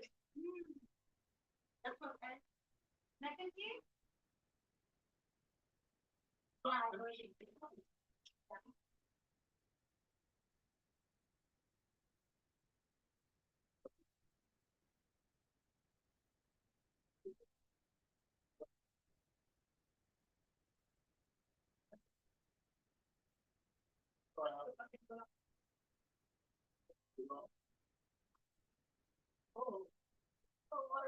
Okay.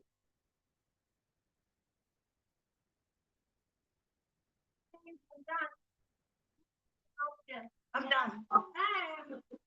Don't stress out. Okay. Okay, so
Thank you so much.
It's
recorded.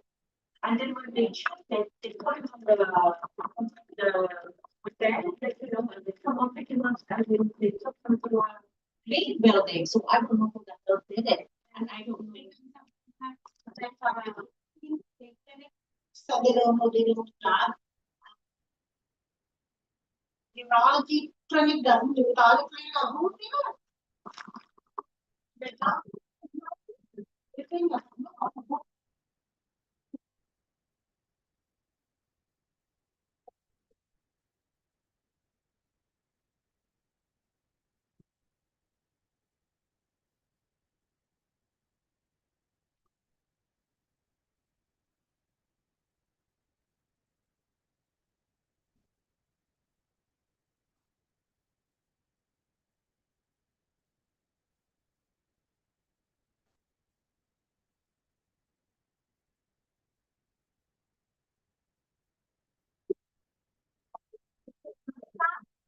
I want to talk to you about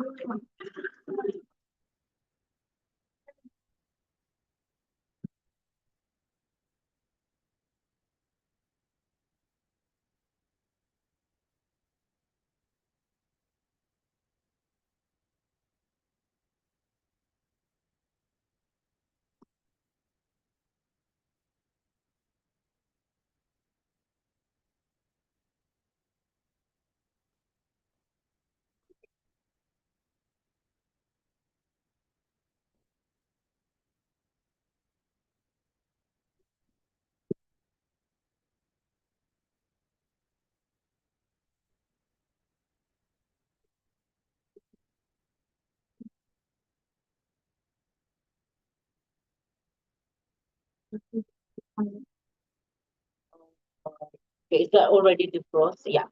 So sometimes it's hard. I put it from the morning, so. Oh, okay. Last time when I tried to like, I said, oh my God.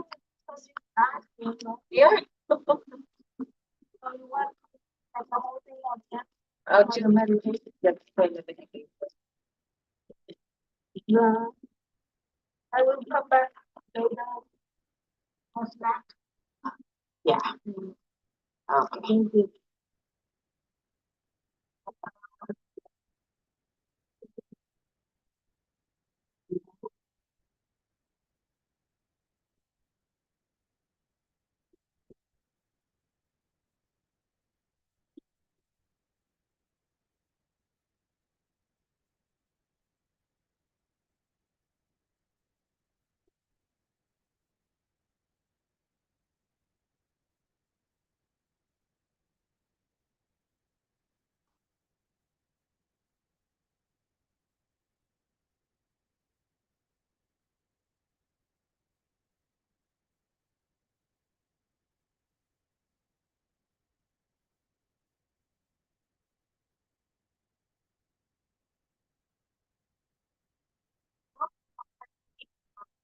Cultural safety. This is part 3 of the 4-part series on cultural competence, brought to you by Search Learning. Prior to taking this module, it is recommended that you participate in the Search Learning module, Cultural Competence Parts 1 and 2. This presentation is supported with your organization's policy and procedure on providing culturally safe care. There are some things to note when taking these brief modules. A thorough understanding of Indigenous peoples requires time and thorough research on these modules. Their history is complex and diverse. This module provides a brief overview. This part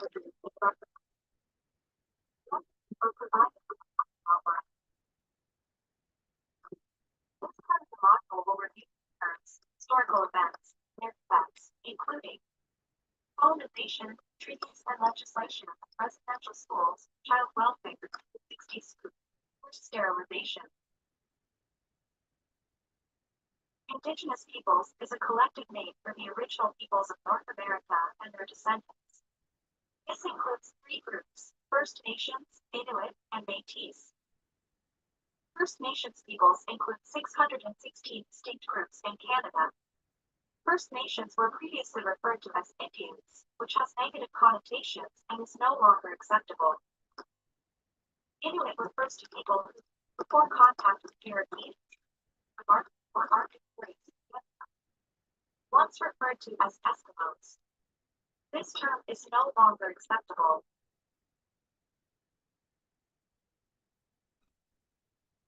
Métis refers to 2 distinct groups. The Western Métis are descendants of European fur traders who settled in Quebec and westward into Manitoba. The Eastern Métis are descendants of Europeans who settled in the Maritimes.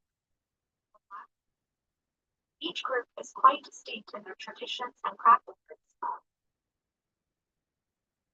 Indigenous is a word the World Health Organization uses to acknowledge the diversity of Indigenous peoples worldwide who identify as Indigenous. These people self-identify as having strong links to the land, natural resources, culture, and beliefs, and being part of a non-dominant social group.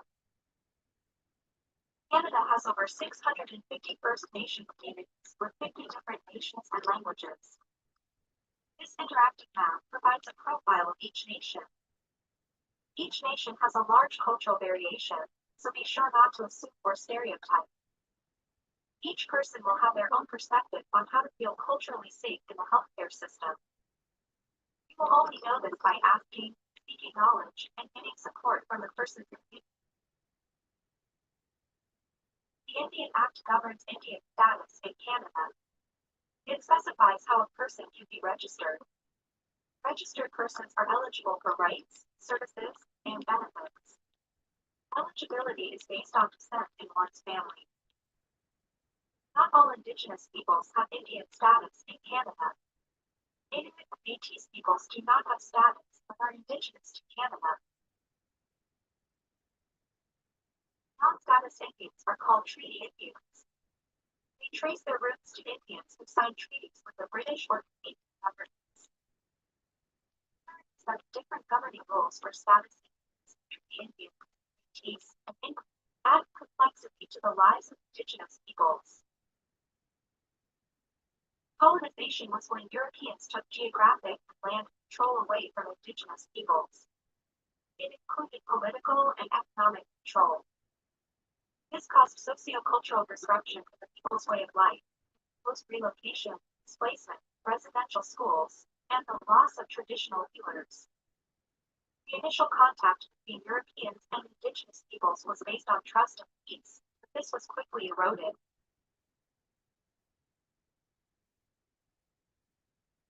The interaction with colonizers included treaties about land use and the exchange of resources. In addition, federal governments became involved through legislation, such as the Indian Act and Constitution Acts. Provincial and territorial governments became involved later, adding more complexity to people's lives. Rules, access to land, resources, healthcare, and their way of life became controlled by a complex organization of politics and colonization. The Indian Act initially controlled every aspect of the life of the indigenous who were not considered persons and were not allowed to vote. They were relocated to reservations where they were not allowed to express their culture. They were enfranchised if they did not follow the rules, which meant they were denied rights under the Indian Act. Enfranchised individuals included women not married to a status male and their children, and those who chose to leave the reservation to own their land and pursue higher education.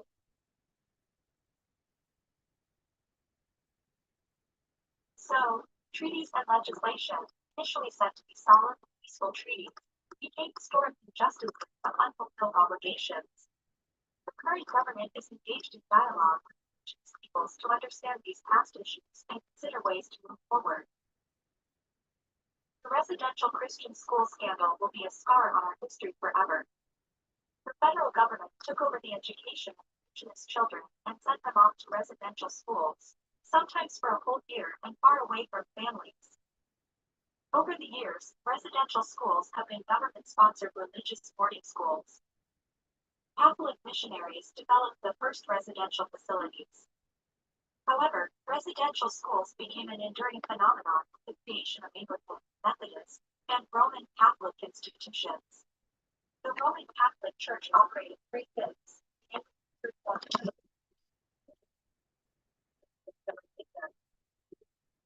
Don't tell about. Oh.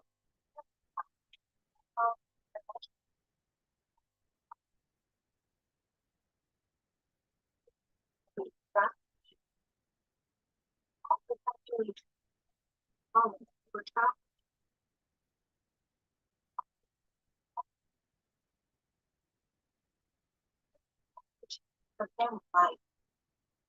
These children were never held by their mothers, never told stories, or had the affection of their parents. They did not think about their traditional way of the world. In fact, all that they and their parents were not worthy. In the end, you have children who have never been loved, not understand the concept of family, and think they are worthless human beings. In the 1960s, fewer children went to residential schools. Instead, the Child Welfare Program took over the monitoring of indigenous children. The child welfare system was based on white middle-class values and determined that indigenous children needed to be rescued. These children were apprehended and sent away to be adopted by strangers.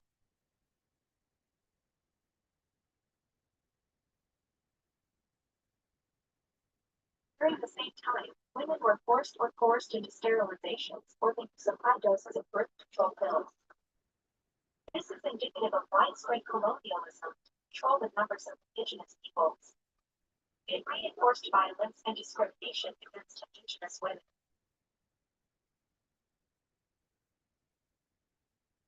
These historical injustices resulted in trauma, depression, and other mental illness.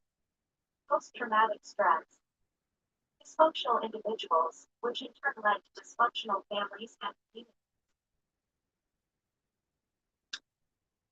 Knowing the history of indigenous peoples helps to understand the trauma and dysfunction caused. However, Indigenous peoples have demonstrated that they are resilient. A safe place to provide care is essential to supporting positive outcomes for Indigenous people. Please join us for part 4 on social determinants and culturally safe care. We'll understand how to provide care in a way that makes people feel culturally safe. Summary: you have learned about key terms and historical events of colonization, treaties and legislation, residential schools, child welfare, the 60s group, and forced sterilization. Thank you for joining us today for our module on our presentation on Indigenous cultural safety and healthcare.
No?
Facilities only have 5 books.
I'll be back with your Tylenol. Say, oh, did you? Okay, but I haven't had my lunch yet. But Tylenol. Yeah. Been a long time since you showed it to me. I don't know. I'm trying to get that.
I'm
not hiding.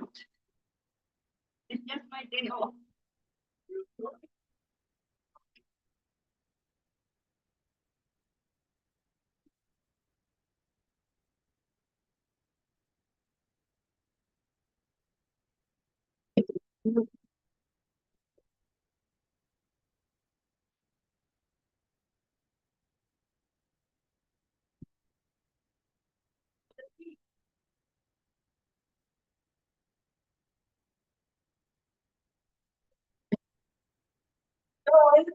It's your food.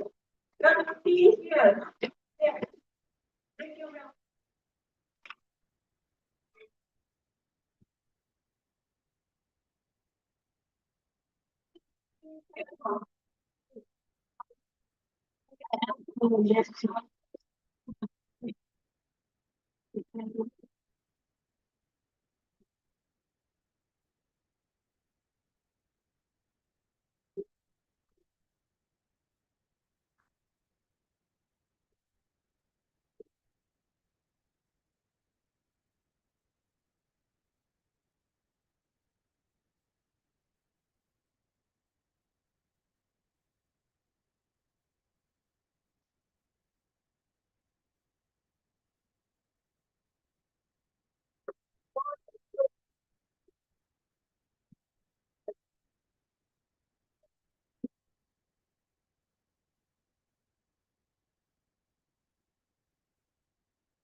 The new on wheels today. Yes, They just I came. I didn't question it, I just thought They it just hadn't came. come. They just came. Oh, just got here. Can I have do I have a cup, an empty or with water? Because when I take the pills with the straw, I get too much water. And it jokes.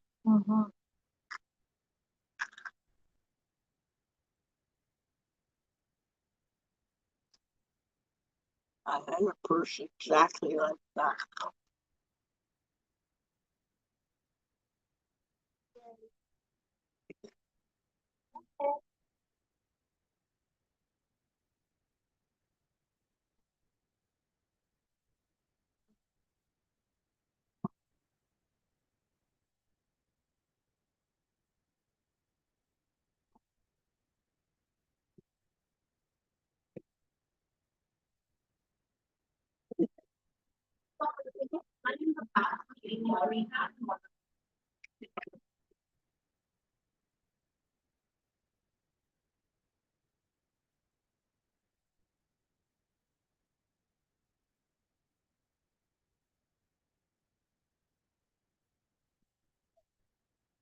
Oh, 2016.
It's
bao nhiêu gì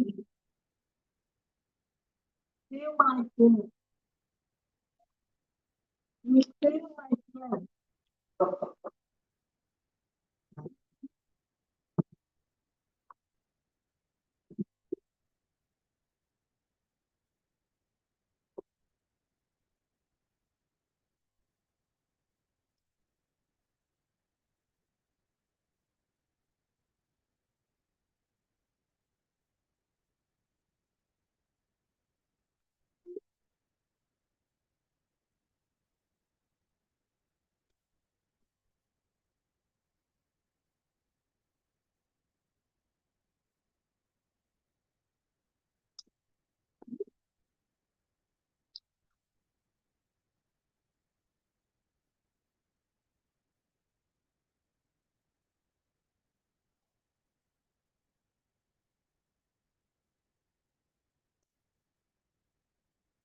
Hello.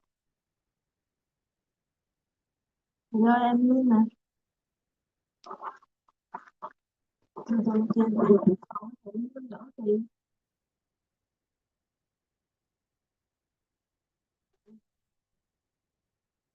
Sáu rưỡi gì đó. Chắc 10.000. Anh nhớ nhiêu chị?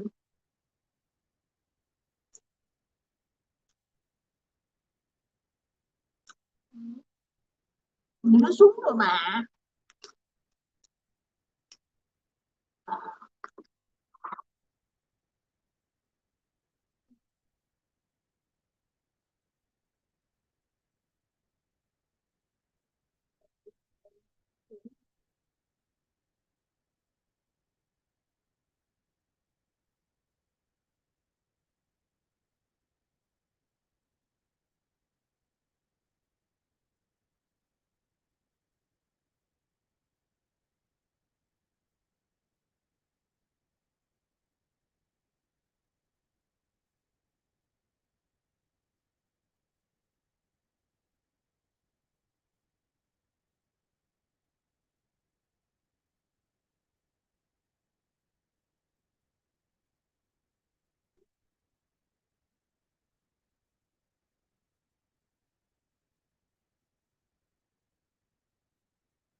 In terms of geometric patterns, it all comes closest to the sun shape. So he established so that the yogis don't miss it. They can be there. And after ceremony, and the several disciples, so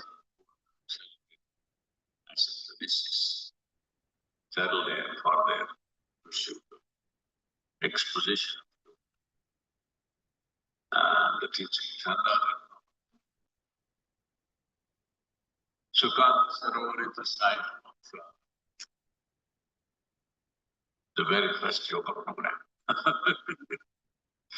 And not short. Right now, your life is moving in many directions, not because the world is chaotic, but because your attention is scattered. Wherever your attention goes, your life follows. If you can learn to place your attention consciously, not compulsively, you will discover that life does not require control over others or situations. Only mastery over yourself. This is not philosophy. This is a practical key to inner freedom. Your attention is the most valuable resource you have, because whatever you attend to slowly shapes the direction of your life. If your attention rests on fear, fear multiplies. If it rests on clarity, clarity deepens. Most human beings underestimate this simple truth and waste attention on endless distractions. Without realizing it, they allow external situations to decide their inner state. Life then feels accidental rather than intentional.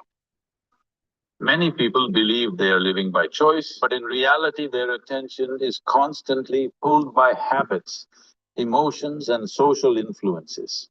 The mind jumps from one thought to another without rest, creating the illusion of business. When attention is scattered, energy is also scattered, leaving you tired without meaningful action. Even important work feels heavy when attention is divided. This is not because life is demanding, but because awareness is unmanaged. Attention is often confused with forced concentration, but they are not the same. True attention is effortless involvement, not mental tension. When there is inner balance, attention naturally settles on what is needed. In such moments, even simple tasks feel alive and engaging. Life responds not to effort alone, but to the quality of presence you bring. Presence turns ordinary moments into profound experiences. What most people call stress is simply attention trapped in too many directions at once.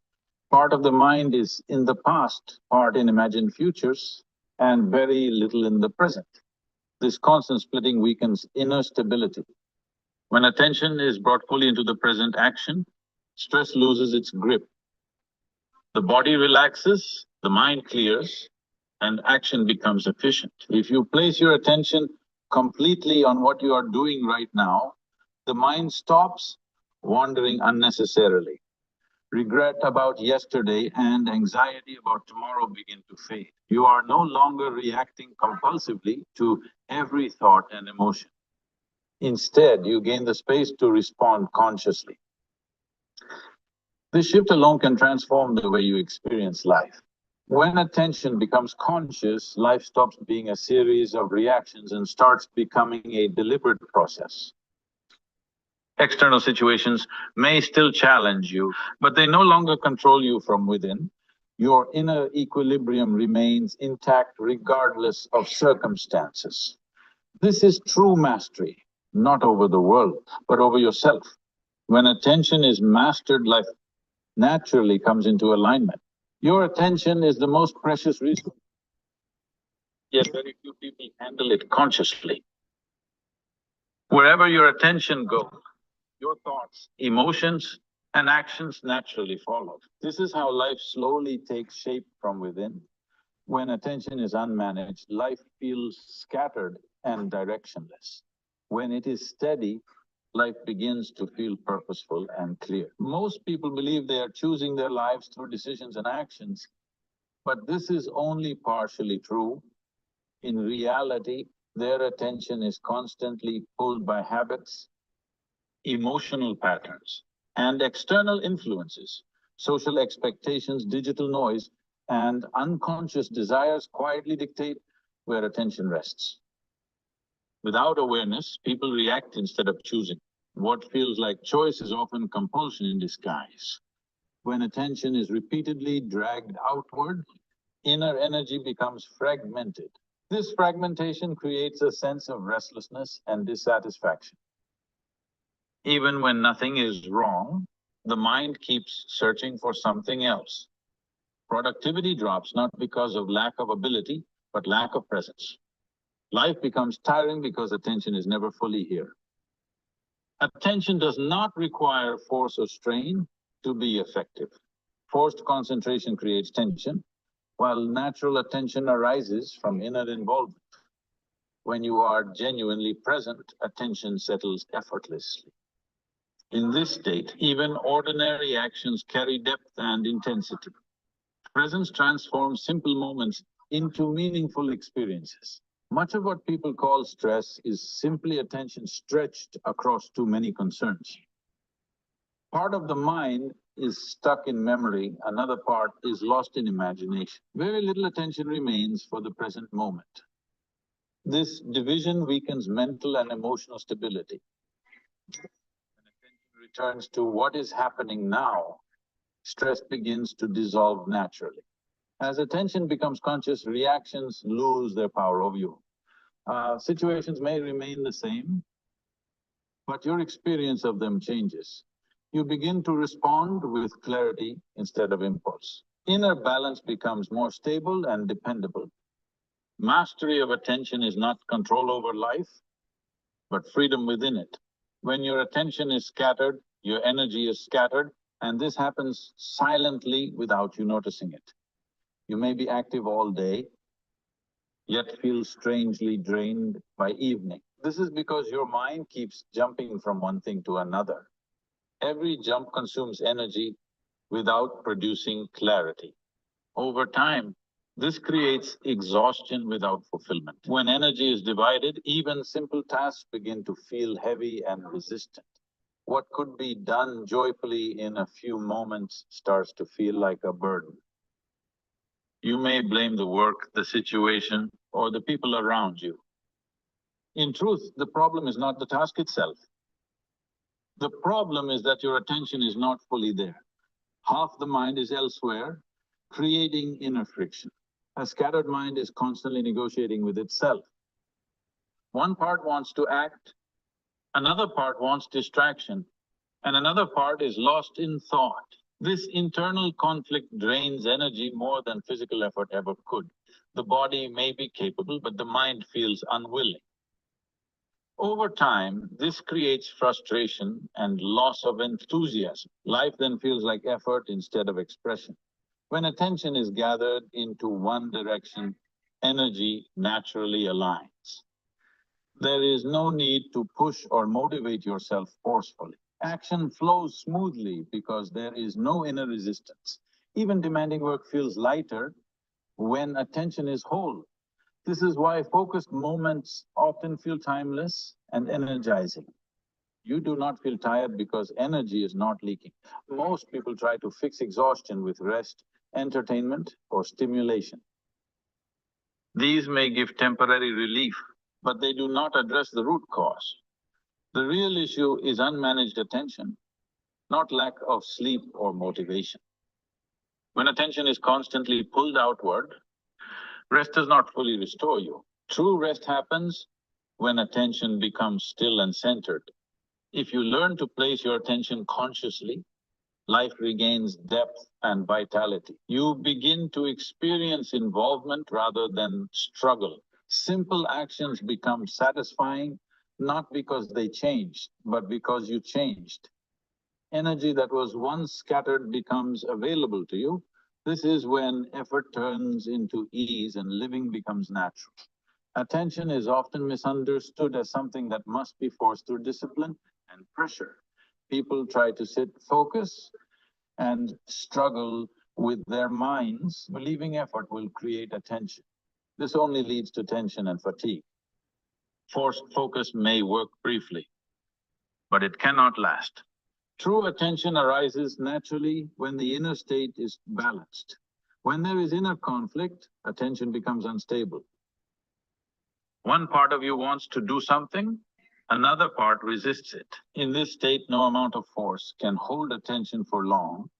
The mind keeps slipping away because it is not at ease. Balance within yourself is more important than control over thoughts. Without balance, attention remains fragile. Natural attention comes from involvement, not pressure. When you are deeply involved in something, attention happens effortlessly. You do not need reminders to stay focused. Time seems to pass quickly and effort feels minimal. This is because the mind is not divided. Involvement gathers attention on its own. What you truly care about determines where your attention settles. When actions are aligned with what matters to you, attention flows without resistance. When there is no inner connection, attention keeps escaping. This is why forced routines often fail. Meaning creates attention more effectively than discipline alone. Inner balance means you are not constantly reacting to thoughts and emotions. When reactions reduce, the mind becomes spacious. In this space, attention can rest without disturbance. You are no longer fighting yourself to stay focused. Calmness becomes the foundation for clarity. From this clarity, attention becomes steady. When attention is natural, your life feels smoother and more graceful. Actions happen with less effort and greater precision. You experience involvement rather than struggle. This does not come from control, but from harmony within. Mastering attention begins with inner balance, not external force. When attention is consciously directed, even the smallest action takes on a different quality. Drinking water, walking, or speaking becomes more vivid and complete. Nothing extraordinary is added from outside. Only your presence deepens the experience. Life feels richer because you are fully there for it. Most actions feel dull not because they lack value, but because attention is missing. The body may be present, but the mind is elsewhere. You do things mechanically, without involvement. This creates a sense of emptiness even in success. What gives meaning to action? When attention is complete, there is no gap between you and what you are doing. Thought, emotion, and action move together as one process. This unity removes inner friction. Work becomes smoother and more efficient. Even effort feels lighter when attention is undivided. Life responds not to what you do, but to how you do it. Two people may perform the same task, yet experience it very differently. One feels burdened, the other feels alive. The difference lies in presence, not ability. Attention changes the texture of life itself. Ordinary moments become profound when attention is steady. You no longer wait for special experiences to feel fulfilled. Simple activities start offering depth and satisfaction. There is a quiet joy in being fully involved. Life stops feeling repetitive and starts feeling intimate. When presence becomes your natural state, attention no longer needs constant correction. You are rooted in the moment without effort. This creates a sense of ease and clarity in everything you do. Life feels responsive, not resistant. Mastery of attention turns daily living into a conscious experience. What most people call stress is not caused by life itself, but by where their attention is placed. When the mind is pulled in many directions at once, energy leaks silently. One part of you worries about the future, another part regrets the past, while the present is ignored. This scattered focus creates tension without any external. Stress is the result of attention divided, not circumstances. When attention is fragmented, even small challenges feel overwhelming. Decisions seem harder, emotions feel heavier, and simple tasks take more effort. The mind cannot rest because it is constantly shifting between worries and distractions. Energy that should support clarity is drained in all directions. Over time, this creates fatigue that is more mental than physical.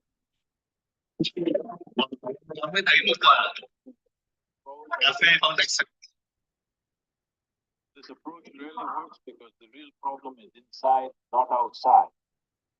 Stress cannot be eliminated by external effort alone. Until attention is centered, the mind remains restless. Control without focus only increases tension and frustration. When attention is gathered into the present moment, stress naturally begins to fade. Worries about what might happen or what has already passed lose their grip. The mind is no longer bouncing between possibilities, and energy begins to return. Clarity emerges simply because the mind is fully available. This shift happens without resistance, not by forcing calm. Managing attention, place your focus consciously. You can decide which thoughts and actions deserve energy and which do not. When attention is directed deliberately, inner stability strengthens. Even difficult situations become manageable because the mind is centered. Stability comes from attention, not from changing circumstances. Once attention becomes steady, life flows with less friction. Stress no longer dictates your experience, and energy that was once scattered becomes available for meaningful action. You respond to challenges with intelligence rather than reaction. Inner balance becomes the foundation for clarity, joy and ease. Mastery of attention transforms stress into a tool for growth rather than a burden. When you learn to place your attention fully on what you are doing right now, life begins to change in subtle ways. The mind stops wandering into memories of the past or fears about the future. You begin to experience each moment directly without interference from old patterns. Even simple tasks feel alive and complete. This practice creates a sense of clarity that was previously missing. When attention rests in the present, regret about yesterday and anxiety about tomorrow lose their grip. You are no longer pulled by what cannot be changed or what may not happen. Energy that was wasted on worry is now available for meaningful action. The mind feels lighter and more flexible. Inner peace starts to become noticeable in daily life. By focusing on the present moment, your actions become more intentional and effective. You notice details that were previously overlooked, and your decisions are clearer. Mistakes happen less frequently because the mind is attentive and alert. Relationships and interactions improve as you are more fully present with others. Life begins to feel less reactive and more responsive. When attention is centered in the now, the habitual tension in the body begins to dissolve. Muscles relax, breathing becomes deeper, and a sense of ease spreads through the system. This calmness is not forced, it arises naturally from undivided awareness. Stressful situations no longer drain you as quickly. You find a sense of stability that supports everything you do.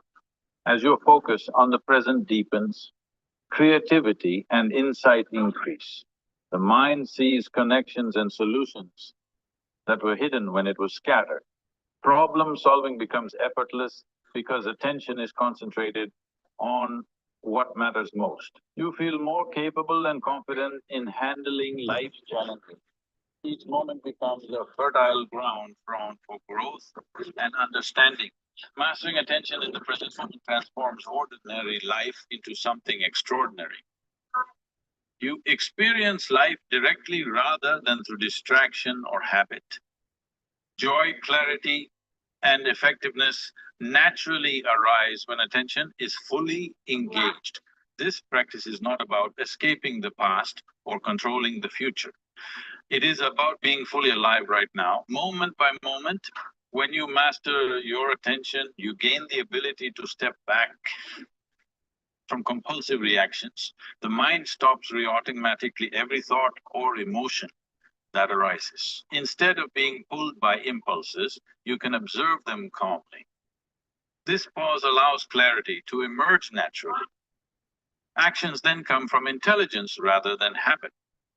When attention is steady, you begin to notice the patterns of your own behavior. You can see which reactions are driven by fear, desire, or habit. Once these patterns are visible, they no longer control you unconsciously. You start making choices based on awareness rather than reflex. Life becomes less chaotic and more intentional. Freedom from compulsive reactions also creates emotional balance. Situations that once triggered anger, frustration, or anxiety no longer disturb you as easily. You are able to respond with thoughtfulness rather than reaction. This reduces unnecessary suffering for yourself and others. Emotional stability arises naturally when attention is conscious. You mastering attention strengthens your ability to focus on what truly matters. Instead of scattering energy across distractions and trivial worries, you can devote it to meaningful action. Your priorities become clear and decisions are easier to make. You act with purpose rather than being carried by circumstance. This clarity transforms both work and relationships. As compulsive reactions fade, the mind feels lighter and more capable. Energy that was wasted on repetitive impulses becomes available for creative and constructive efforts. Life feels smoother because you are no longer fighting yourself constantly. You experience a sense of inner freedom that was previously missing. This is the power of conscious attention. When attention becomes a tool for conscious choice, life itself becomes a practice of intelligence. You respond to challenges with insight rather than instinctive reaction. Even difficult situations can be handled calmly and effectively. Your actions carry more impact because they come from awareness, not compulsion. Mastery over attention allows you to live fully and intentionally. If your attention is rooted within yourself, the world around you loses the power to unsettle you. External situations may still be challenging, but they no longer dictate your inner state. You begin to see events clearly without adding unnecessary judgment or reaction. This does not mean ignoring reality, it means observing it with a calm mind. Inner stability becomes the anchor that keeps you steady in any circumstance. When attention is centered internally, difficulties no longer trigger panic or stress automatically. You respond to problems with clarity instead of emotion. Decisions become more thoughtful because they're not clouded by fear or agitation. Even when life feels chaotic, the mind remains calm and present. This allows you to navigate challenges with intelligence rather than impulse. Rooted attention transforms how you experience daily interactions and relationships. Conflicts no longer provoke uncontrolled reactions or resentment. You listen more carefully and speak with intention, which deepens understanding and connection. Your presence becomes steady even when others are emotional or reactive. Inner equilibrium radiates outward, influencing your environment positively. When your focus is inward, energy that was wasted on worry or agitation is preserved. You are able to act from a place of strength instead of depletion. Productivity and creativity increase naturally because the mind is not constantly scattered. Challenges that once felt overwhelming now feel manageable. This creates a sense of ease even in demanding situations. Being anchored in internal attention allows you to face uncertainty with confidence.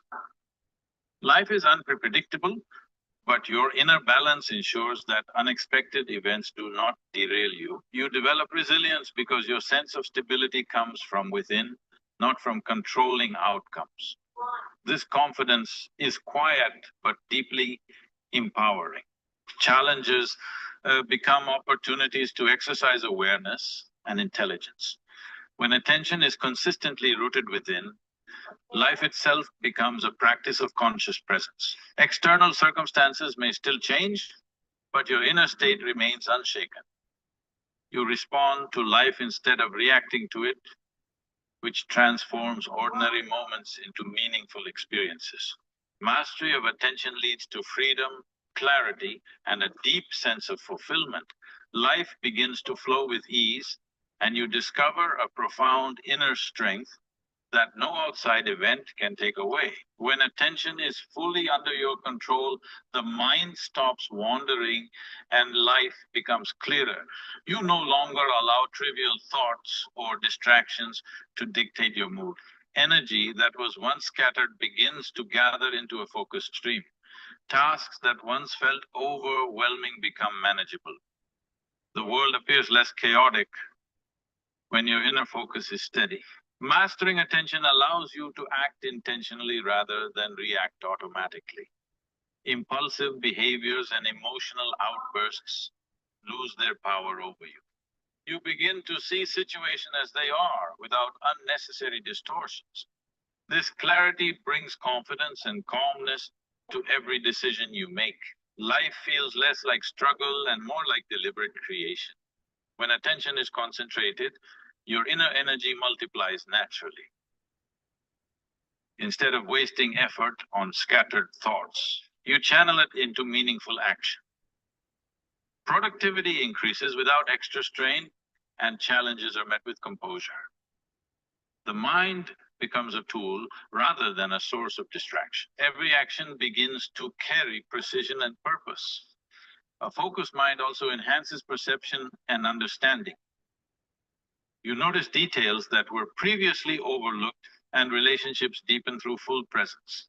Communication becomes more effective because attention is devoted to listening and observing. Emotional intelligence grows when the mind is fully present. Life becomes richer because each moment is experienced completely. As attention becomes a habit, inner peace strengthens. Situations that once triggered stress or frustration no longer disturb your equilibrium. You respond with intelligence and awareness rather than reacting impulsively. The ability to remain calm under pressure becomes natural. Stability and clarity become the foundation for all your actions. When attention is mastered, life becomes a conscious flow rather than a series of reactions. You move through challenges with ease and clarity. Joy and fulfillment arise naturally from being fully present in each moment. Energy that was wasted on distraction and worry is now available for growth and creativity. Mastering attention allows life to become intentional, effortless, and deeply meaningful. Right now, your life is moving in many directions, not because the world is chaotic, but because your attention is scattered. Wherever your attention goes, your life follows. If you can learn to place your attention consciously, not compulsively, you will discover that mastery over life does not require control over others or situations, only mastery over yourself. This is not philosophy. This is a practical key to inner freedom. Your attention is the most valuable resource you have, because whatever you attend to slowly shapes the direction of your life. If your attention rests on fear, fear multiplies. It rests on clarity, clarity deepens. Most human beings underestimate this simple truth and waste attention on endless distractions. Without realizing it, they allow external situations to decide their inner state. Life then feels accidental rather than intentional. Many people believe they are living by choice, but in reality their attention is constantly pulled by habits, emotions, and social influences. The mind jumps from one thought to another without rest, creating the illusion of business. When attention is scattered, energy is also scattered, leaving you tired without meaningful action. Even important work feels heavy when attention is divided. This is not because life is demanding, but because awareness is unmanaged. Attention is often confused with forced concentration, but they are not the same. True attention is effortless involvement, not mental tension. When there is inner balance, attention naturally settles on what is needed. In such moments, even simple tasks feel alive and engaging. Life responds not to effort alone, but to the quality of presence you bring. Presence turns ordinary moments into profound experiences. What most people call stress is simply attention trapped in too many directions at once. Part of the mind is in the past, part in imagined futures, and very little in the present. This constant splitting weakens inner stability. When attention is brought fully into the present action, stress loses its grip. The body relaxes, the mind clears, and action becomes efficient. If you place your attention completely on what you are doing right now, the mind stops wandering unnecessarily. Regret about yesterday and anxiety about tomorrow begin to fade. You are no longer reacting compulsively to every thought and emotion. Instead, you gain the space to respond consciously. This shift alone can transform the way you experience life. When attention becomes conscious, life stops being a series of reactions and starts becoming a deliberate process. External situations may still challenge you, but they no longer control you from within. Your inner equilibrium remains intact regardless of circumstances. This is true mastery, not over the world, but over yourself. When attention is mastered, life naturally comes into alignment. Your attention is the most precious resource you possess, yet very few people handle it consciously. Wherever your attention goes, your thoughts, emotions, and actions naturally follow. This is how life slowly takes shape from within. When attention is unmanaged, life feels scattered and directionless.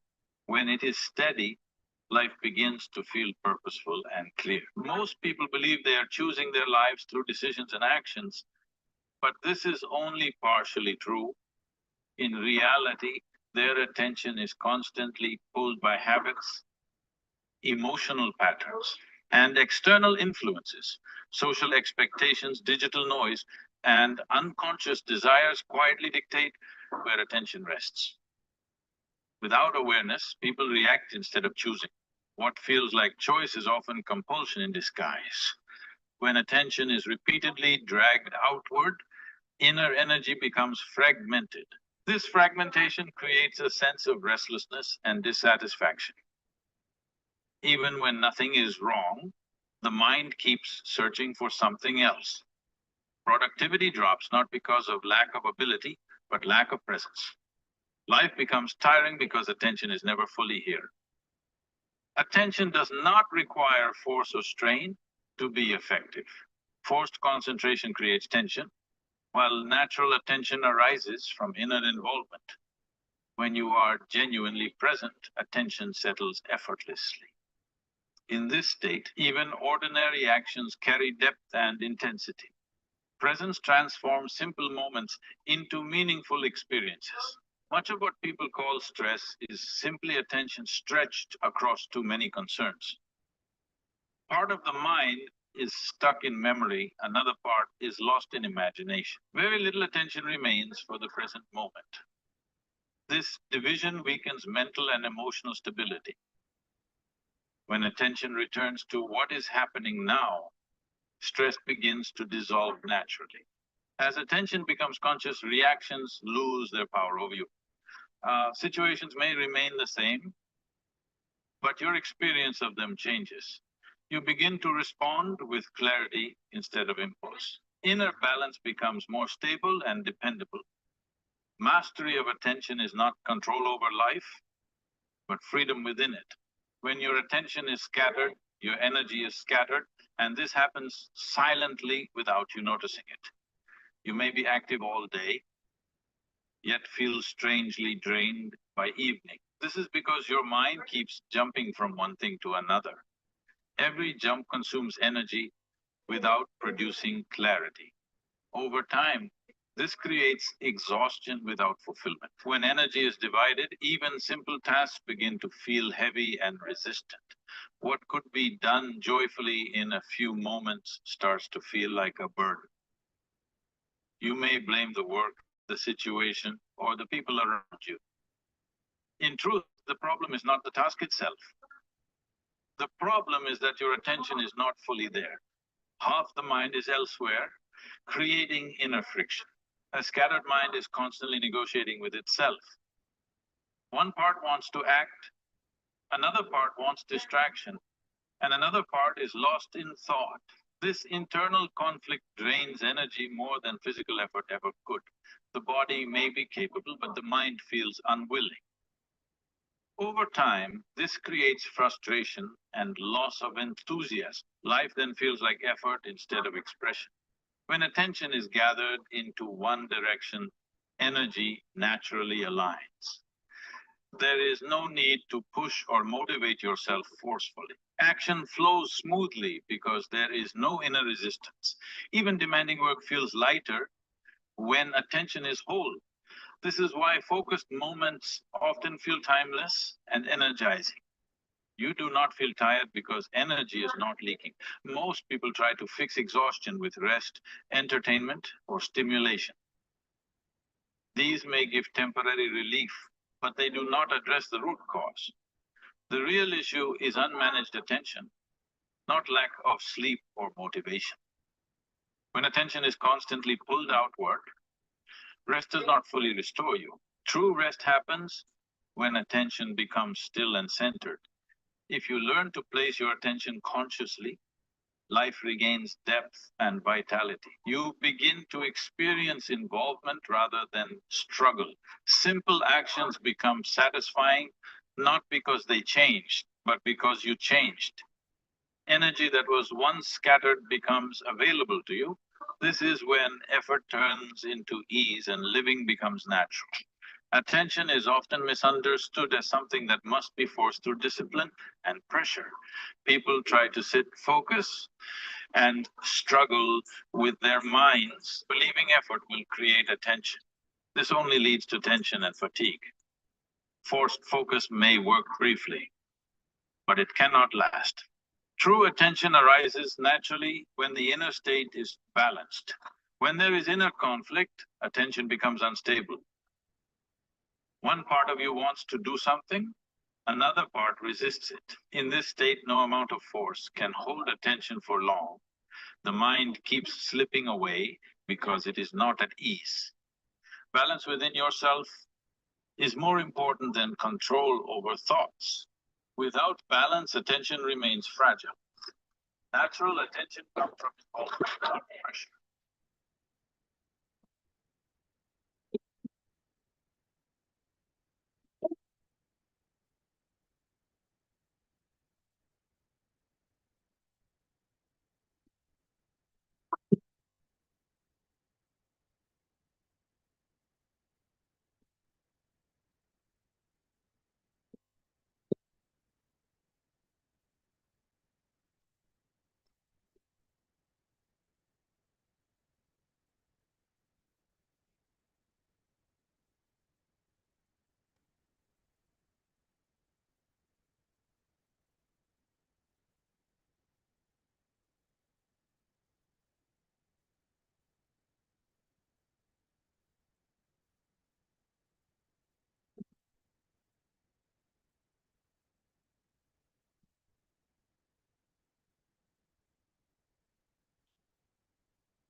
Okay. We'll go to the road, yeah. Okay.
I gotta sit up.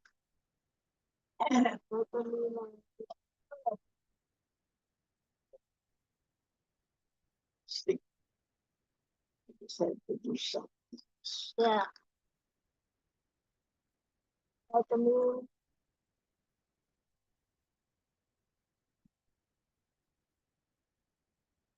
I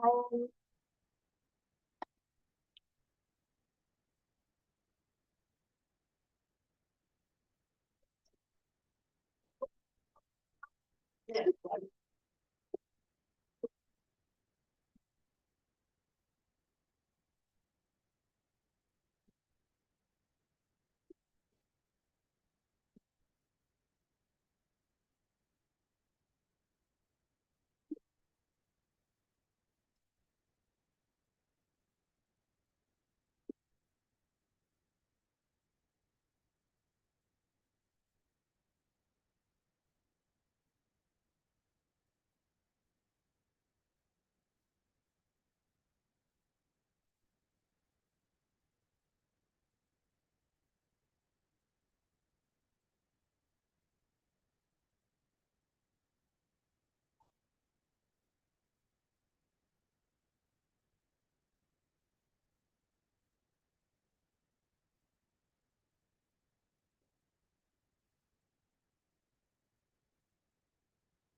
influence.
Yeah, it's kind of good movie.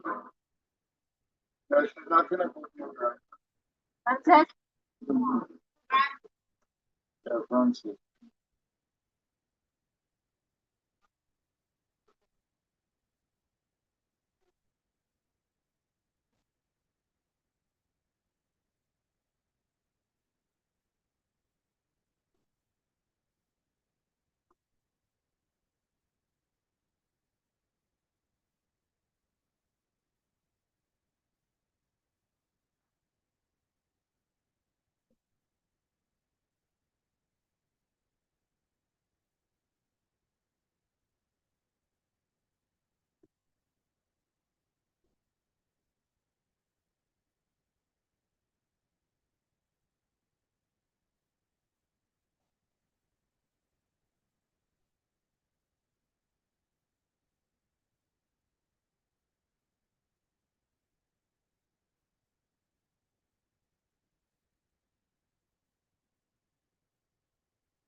Okay.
The schedule, the schedule I can put in the next week classes.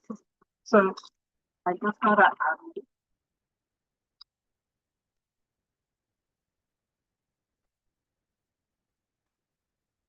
unless you sure to tell you something you request for time off, you spoke to Vanda. So I put your schedule here. These are the days you want, right? I put it for this. So these are the days that, sorry, this is the days, right? So all I gotta do is put it in here for you to work. Oh, who did that? You? Charlene. Oh, Charlene, okay. So I put you to work these days. Because I'm not sure what was the arrangement for this one. So let's it go, it goes here. Oh, this is her handwriting. Charlene. Okay. Before we wrote up. When I spoke to Panda, this is what we had on. Yeah. But I don't know for this week if y'all had a different arrangement, so I didn't put anything. I will work this weekend. Yeah, so this weekend you work. And you asked for some time off? Next week, not this week. The next, oh, so we work that out. Get that. Well, you spoke to Panda already? Vanda and Vanda tell me to talk to Charlie because we work with her. I have to let Charlie know. Okay, great. Okay, fine. All right.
That's what we got.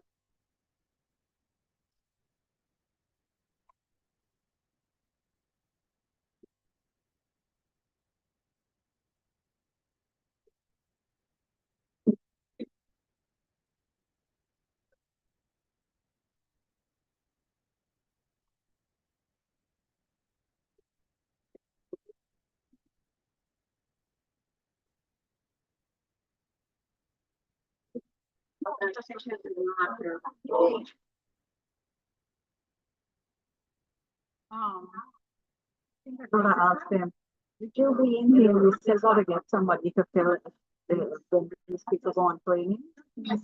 We still gotta get somebody. I don't know.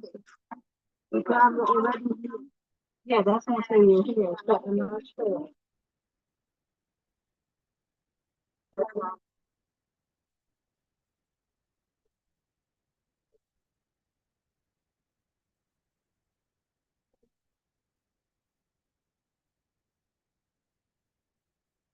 All right,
Oh, Wednesday.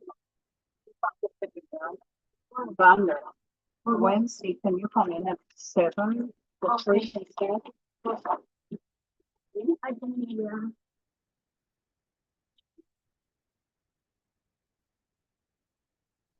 We don't have to get these cookies.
Please come.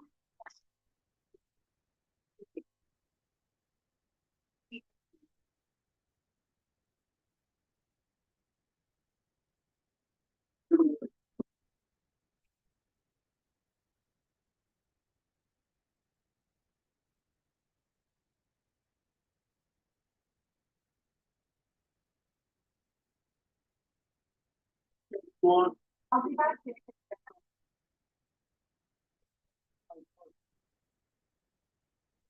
All of one.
The one.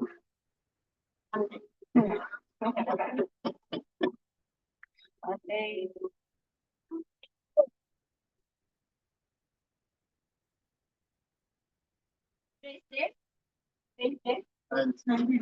Yeah.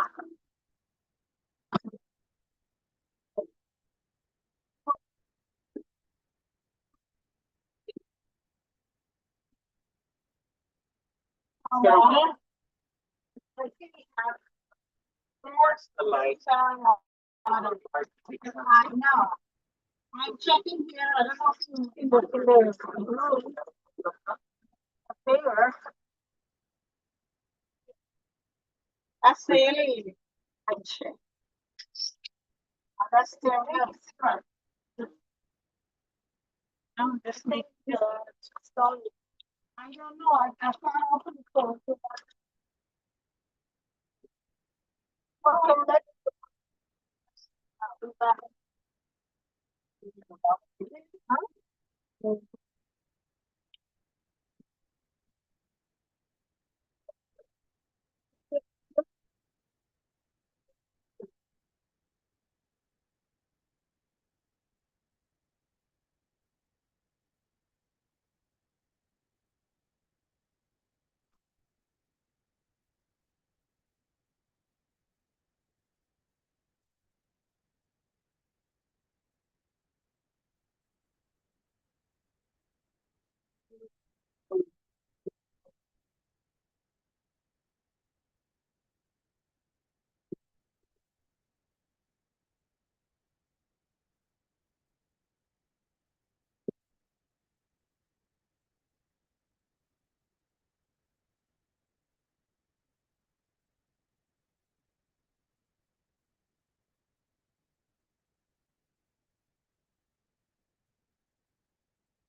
Do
you have an update for sure? It's 30 and that. So, when we could change the some here. Stop getting every time. So it's not the 6th.